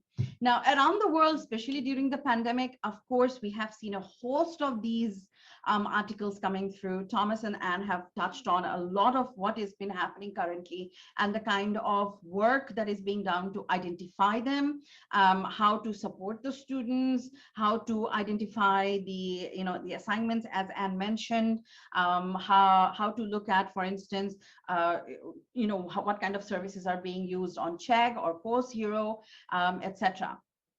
what we did realize at one point when we were doing these studies is that a lot of these studies that we do seem to be reactive. Like we are reacting because students are doing, we see ads and then we are reacting to it. So here I want to just quickly open up the floor to students and probably ask you, what are your views on reactive response? Oh, Anne has said something. Let me see the chat. We had a similar issue in Australia with ThinkSwap. They were to follow with legal action.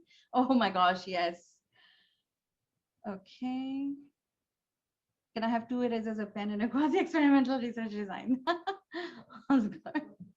I think reaction is like trying to throw a bucket of water on a major, like the Australian-sized bushfires. It's yeah, exactly.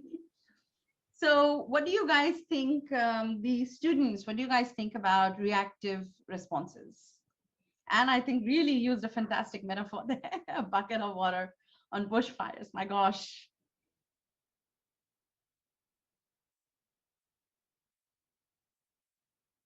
Yeah? Yeah, I think reactive response relates to when university, for example, respond as the problems occur, the issue occur. So it seems that university cannot predict that it would happen. So it waits until the issue emerge and they make strategy to address as the problems happen. Right. Okay. Yeah. That's a good answer, Akbar. Thank you. Anybody else? Oscar says identifying appropriate sanctions may help as a reactive approach. Yeah, sure, true. And the more we understand the depth or the severity of the cases or the behaviors, we can actually then think about the sanctions as well. Yes. Amy says necessary, but we also need proactive and preventive measures. Okay, good, good. Yes. Anybody I else? would like to add that I also agree that, of course, it shouldn't be the only strategy. It should be there should be more, such as monitoring strategies. But in many cases, there are particular papers that help raise awareness on faculty. Therefore, they are needed. For instance, when some people started noticing blackmailing by contract cheating companies, and then there was a specific paper that addressed this issue, so people became more aware about this. And without research or these actions, as you put it, there wouldn't be a chance to learn more about this.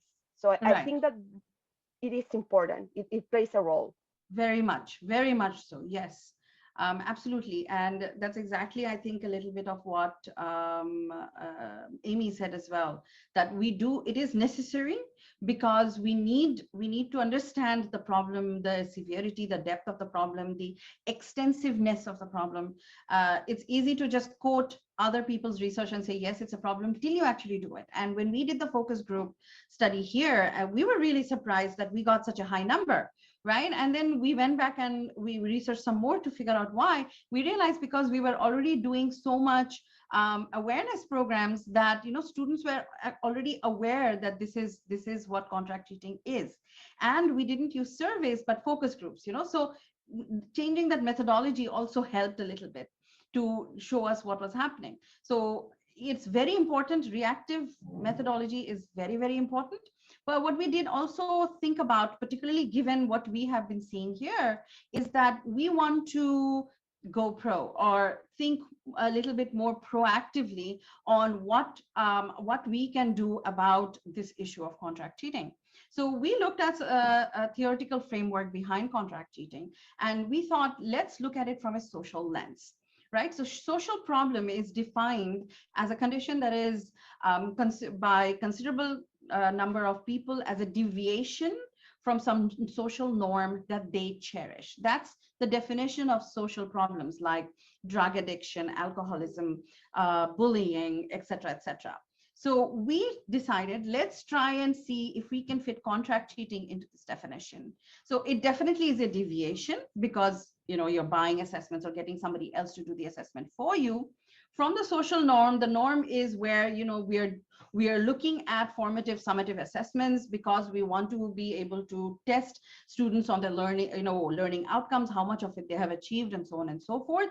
And it is something that they cherish because, you know, people want to be able to teach and then figure out if they have managed to teach it and students have managed to learn it, right? And a host of researchers have already shown that stakeholders like academic, you know, the academic world, community, lecturers, management, etc. Obviously, the stakeholders don't consider buying essays or getting somebody else to do your work as favorable.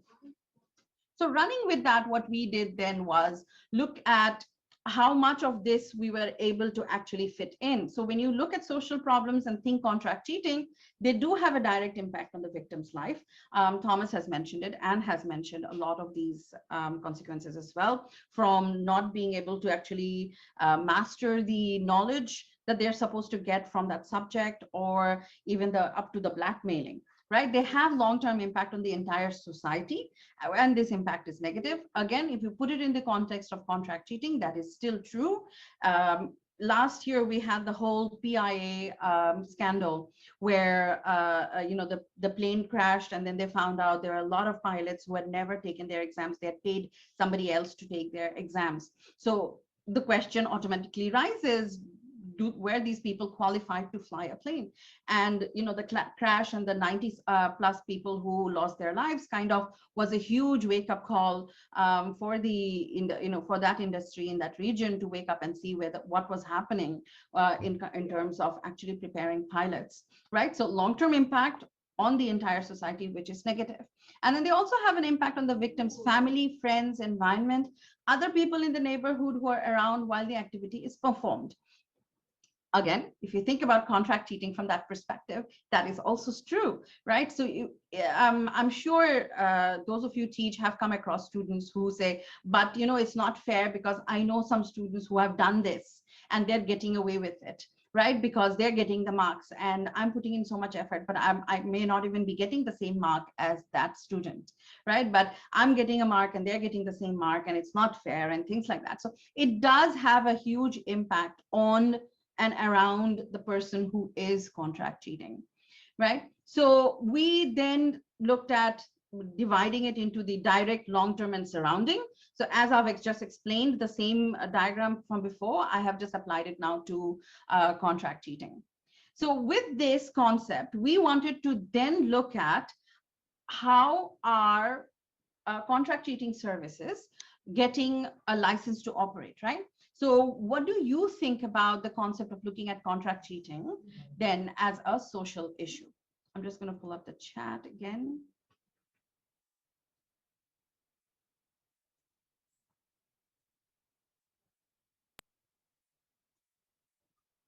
So what do you guys think of contract cheating as a social issue?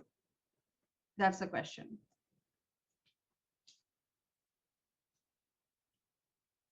Yes, Oscar. I think you need to unmute. Okay. Yeah. I think it's more like contract cheating is more like a socio-economic issue, maybe. For example, in countries, in low-income countries such as Kenya and Pakistan and Nigeria, contract cheating may be the primary income of many people. But in some countries like Turkey, it's not the primary, but the secondary income. So from this perspective, it's a socio-economic issue. When it is the primary income, it's really difficult to combat with contract cheating services. For example, recently, Turkish Council of Higher Education announced that they are going to lay charges on contract cheating services, and the majority of these services stop their operations, at least for now. And this shows that when the contract cheating is the secondary income, it's easier to combat. But you cannot do that you cannot easily do that in countries such as Kenya or Pakistan, because majority of people are earning money primarily from contractual. Cheating. Oh, I like that angle very much. Anybody else? Thoughts on this topic? Yes, that is.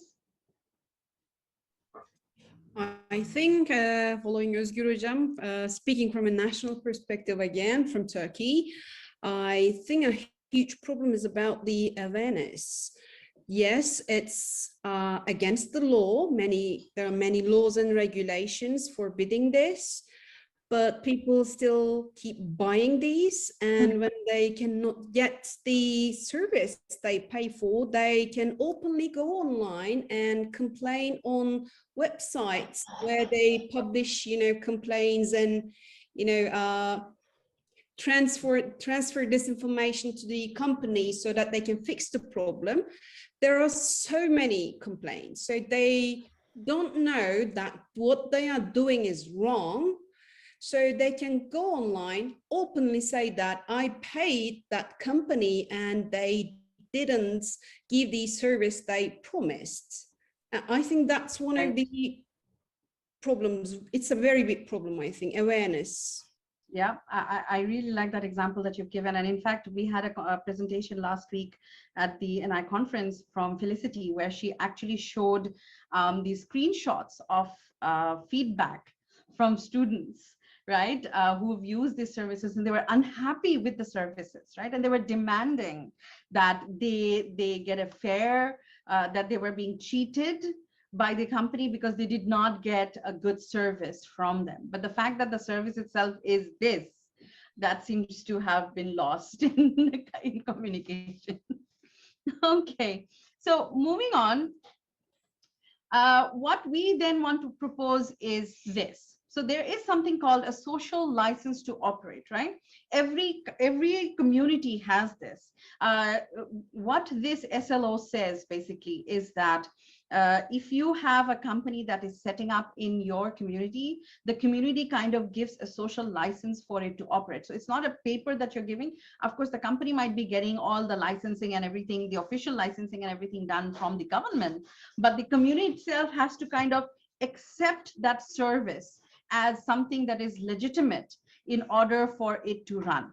So this concept actually comes from the mining that used to happen, where this whole concept started, where people started talking about whether social license to operate was something that the mining industry should get. At the beginning, they were getting it because they were making so much jobs and creating so much jobs and stuff. But then the community started pulling back those social licenses to operate because, the mining itself was so bad for the environment and the situation was so detrimental and dangerous for the miners, right? So social license to operate basically is defined as the perception of local stakeholders that a project, company, or industry that operates in a given area or region is socially acceptable or legitimate. So when you think of it this way, you can see there is a demand for this service from the community. It could be students, it could even be early career researchers, right? And we've seen a host of examples that Thomas and Anne have given of where even researcher, there are some ads that are catering to researchers, that we will get it for you in a good, Scopus Index journal, et cetera, et cetera. So it's not just the students. It's also, that whole spectrum from school students to university students to PhD, doctoral students to ultimately even early career or even mid-career researchers who may be looking for promotion, tenure, et cetera, right? So there is somehow a social license to operate from the community. That's why these agencies are flourishing. This practice is flourishing. So what we deemed to look at it as, or termed it as, was an unwholesome demand. Now, if there's somebody here from marketing background, I think you will know what an unwholesome demand is. That it's basically where the consumer may be attracted to a product or service, which is undesirable and not something that people in the community really, really want, right? A demand where the consumer badly wants the product, but shouldn't really want it. And it is again linked to things like alcohol, cigarette, pirated movies, games, etc. Oh, there's something in the comments. Let me see. Isn't it interesting that SML contact supervisor, probably very astute business? Yes, aren't they? And isn't this what Thomas was saying, that their advertising skills are so much better think TikTok videos, everything. Imagine if they could be encouraged to provide ethical services. Absolutely, absolutely. Right? So this is where then we looked at unwholesome demand as an addictive behavior, because after defined addictive behavior as something that has the phenomenon of relapse, such psychological dependence, and experience loss of control, which is actually all true when it comes to contract cheating, right? And you can see, like, for instance, in UK, the academics decided, no, we need to put pressure. We want to get these services banned. And so they're deciding to remove that social license to operate, which did have an impact on the law and the regulation, and is coming about as a law. Same thing happened in Australia. Same thing happened in Ireland, New Zealand, right? So then my question to you is, if students and researchers are using these contract cheating services, they are somehow providing a social license to operate for these businesses, right? Hedis touched upon this a little bit.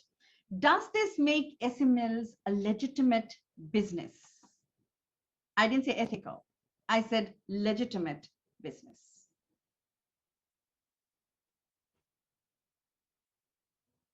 Some say counseling services, yes.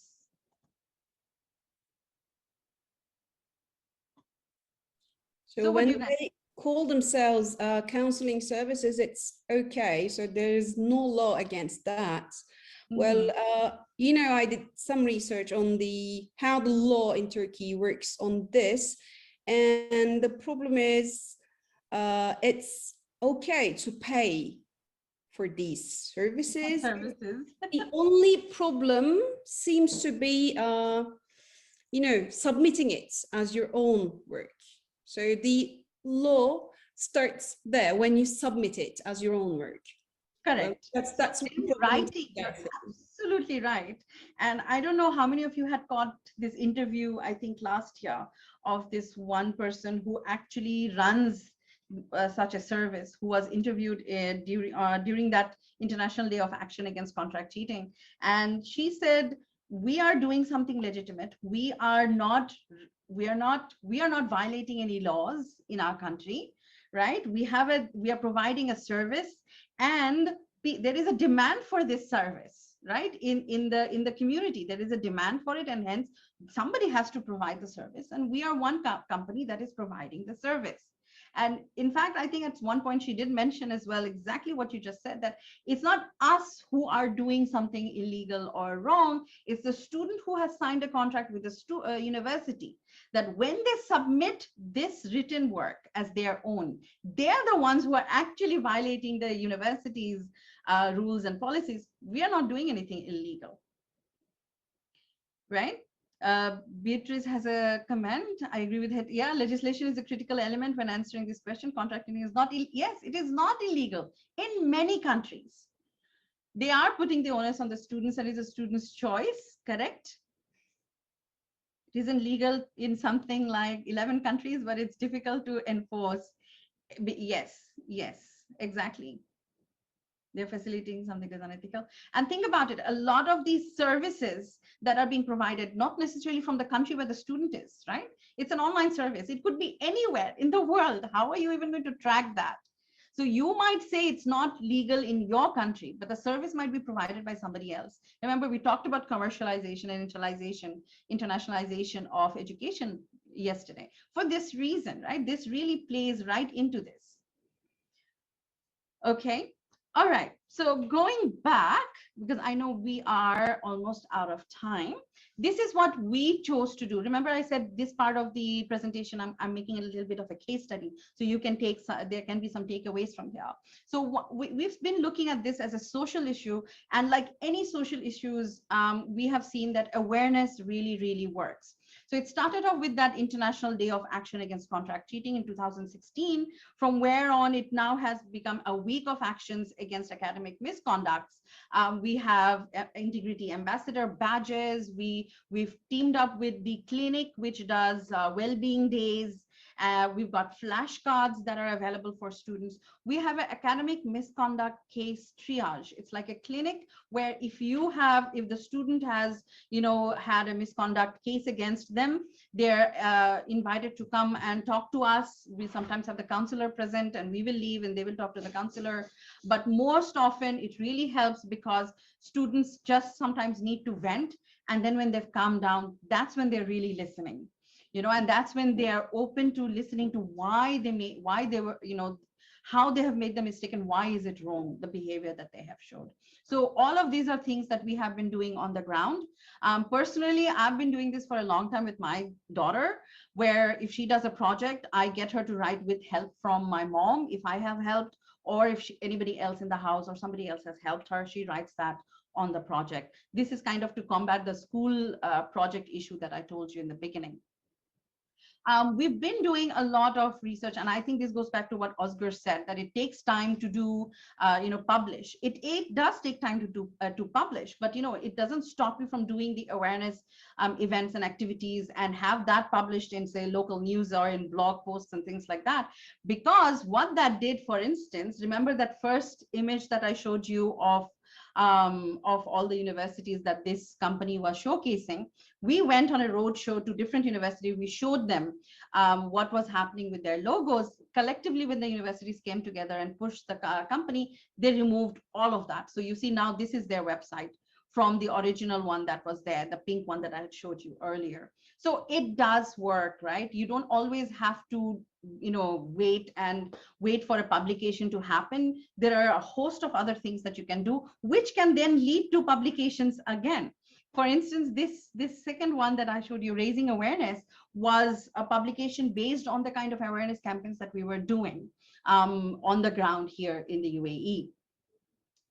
There's a chat comment that has come through. Yes, it is very much illegal in Australia. Yeah, absolutely. So we, in fact, my co-author, Dr. Prakash Vel, and I actually put this out in the conference last week, that we are looking at a collaborative project where this is our overarching research objective. And we are very much interested in collaboration with anybody, young researchers, seasoned researchers, PhD students who may be interested to get on board and join hands with us. So the whole thing is, as Thomas said, there's a lot of interest now in this area, and it's good to see that we are being able to publish a lot. Our focus is the social lens, looking at contract cheating as a social issue, and how once we've understood that, maybe how we can come up with better ways to support our students through awareness programs and other supportive programs that we can initiate. So that brings me to the end of my segment, but I do want to open up the room for comments and feedback about contract cheating and social license. Have you seen anything being done in your space? How much do you think it has worked? What kind of efforts do you think you need, particularly, and how that could lead to future research publications as well?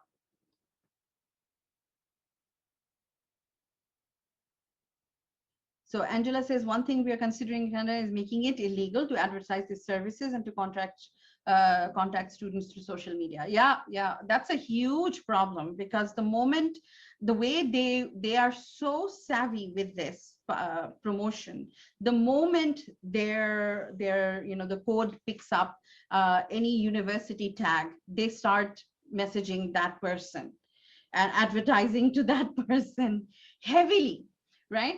And we need something that counters this. Like universities need something that counters this, right?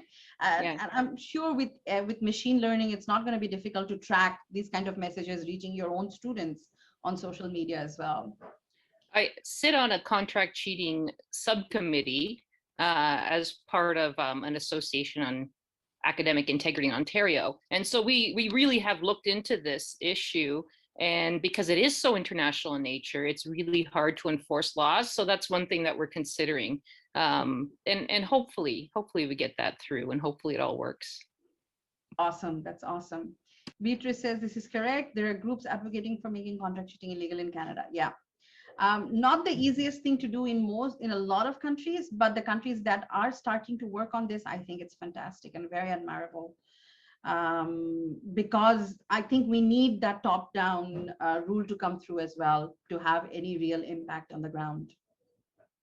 Anybody else would like to share? Oh, we've got something that's come through. So Oscar says approaching CC from a social lens is an excellent approach because it is a universal issue, but the driving forces to contract cheating are, they're very much contextual. Yes, each country should combat CC based on their contextual social elements. Absolutely, absolutely. And I think it's just like any other social issue that you have out there and the way they are being dealt with from country to country. Absolutely right.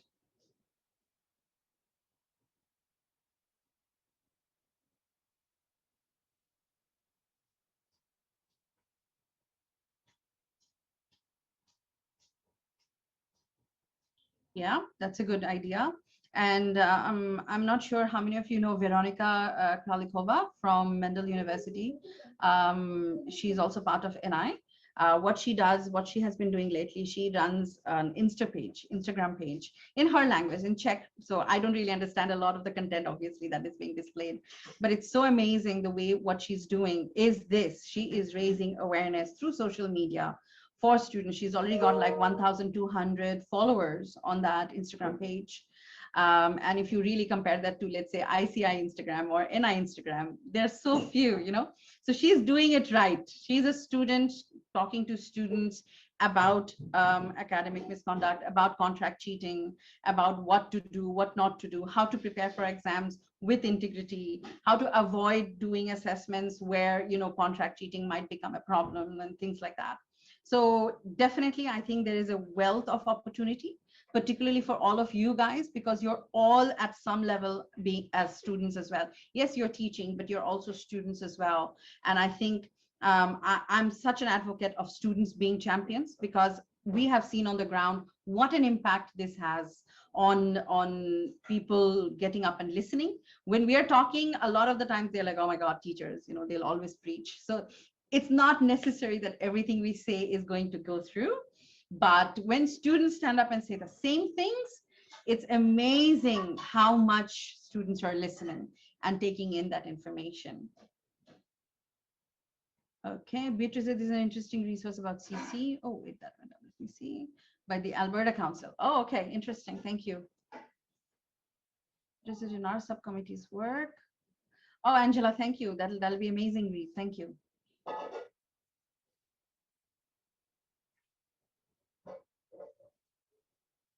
So with all the talks that we've had about contract cheating and research today, has it sparked anybody's interest on doing research on academic integrity or contract cheating? I mean, the obvious ones, of course, Oscar has. I know you guys are already doing it on academic integrity. Anybody else who hasn't been doing, but now has today's session sparked that interest? That would be a nice feedback, I think, to get.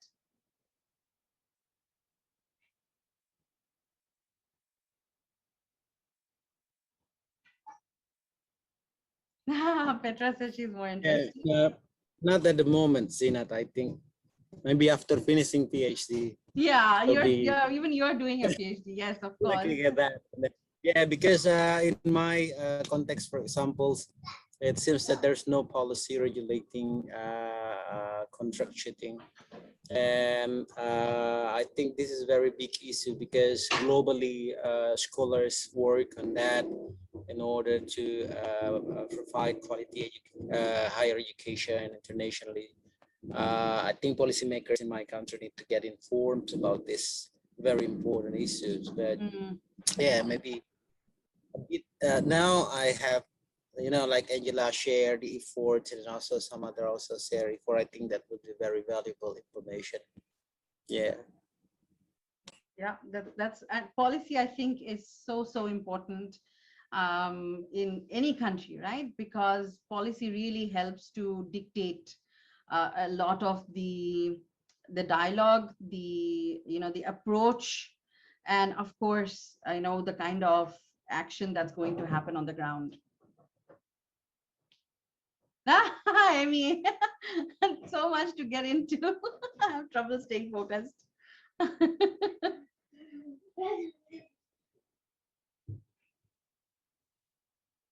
Oh, nice, Faiza. That's fantastic. So Caroline says, I was actually interested before, but now I feel like I have a bit of a starting point. That's fantastic. Hattis gave me more ideas to study.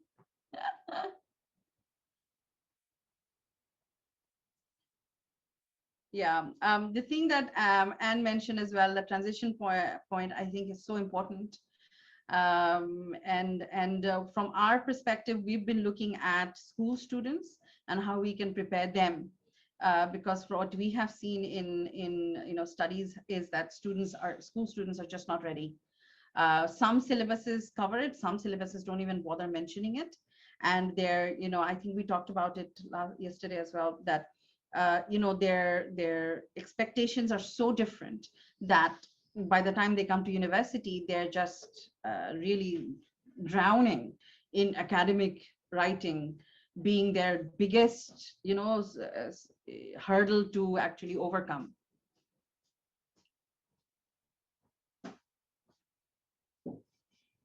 Oh, okay, Vivek, novice researcher, welcome. Most aren't aware. Yes, most aren't aware. That's true. Beatrice, I'm now curious about how CC looks like in Latin America. I believe that awareness in this corner of the world is still emerging. Fantastic issue for sure. Yes, yes, it is. And I don't know if I mentioned this yesterday, but one of the things that we did come across when we were looking at, when we were running these campaigns with students is group work. Right. And you might think, how is that linked to contract cheating? And I remember having this discussion with a student at a workshop where the student said, I've been so fed up in my school when I do group projects, because my teacher doesn't give me the proper support when my group members don't work. I anyways end up doing the whole work for my my friends, and their name is on the project and they get the marks. So by the time I came to 9th, 10th grade, other people in my class are approaching me and asking me to write their projects and offering me money. So I said, why not? I'm not doing it for my group members. Why wouldn't I do it for money? So when I explained what contract cheating was at that workshop, and she came back and she spoke to me and she said, my God, I was shivering when you were talking, because I never even realized that this is actually a misconduct, right? And it can have such a huge repercussion, because I'm the one now giving that service. And I didn't even realize that that's what I was doing. Because for me, for the student, when she grew up through that system, to her, it didn't make a difference, because she was already expected to be writing the whole project for her friends and put their names on it. So she's like, if I can be writing my project for my friends and my teacher is okay with it, why can't I write it for the rest of the class and make money out of it? Okay, we've got 2 more minutes. And any last words? No, just to thank everybody for your participation and enthusiastic engagement in the questions and the Padlet and the discussion points.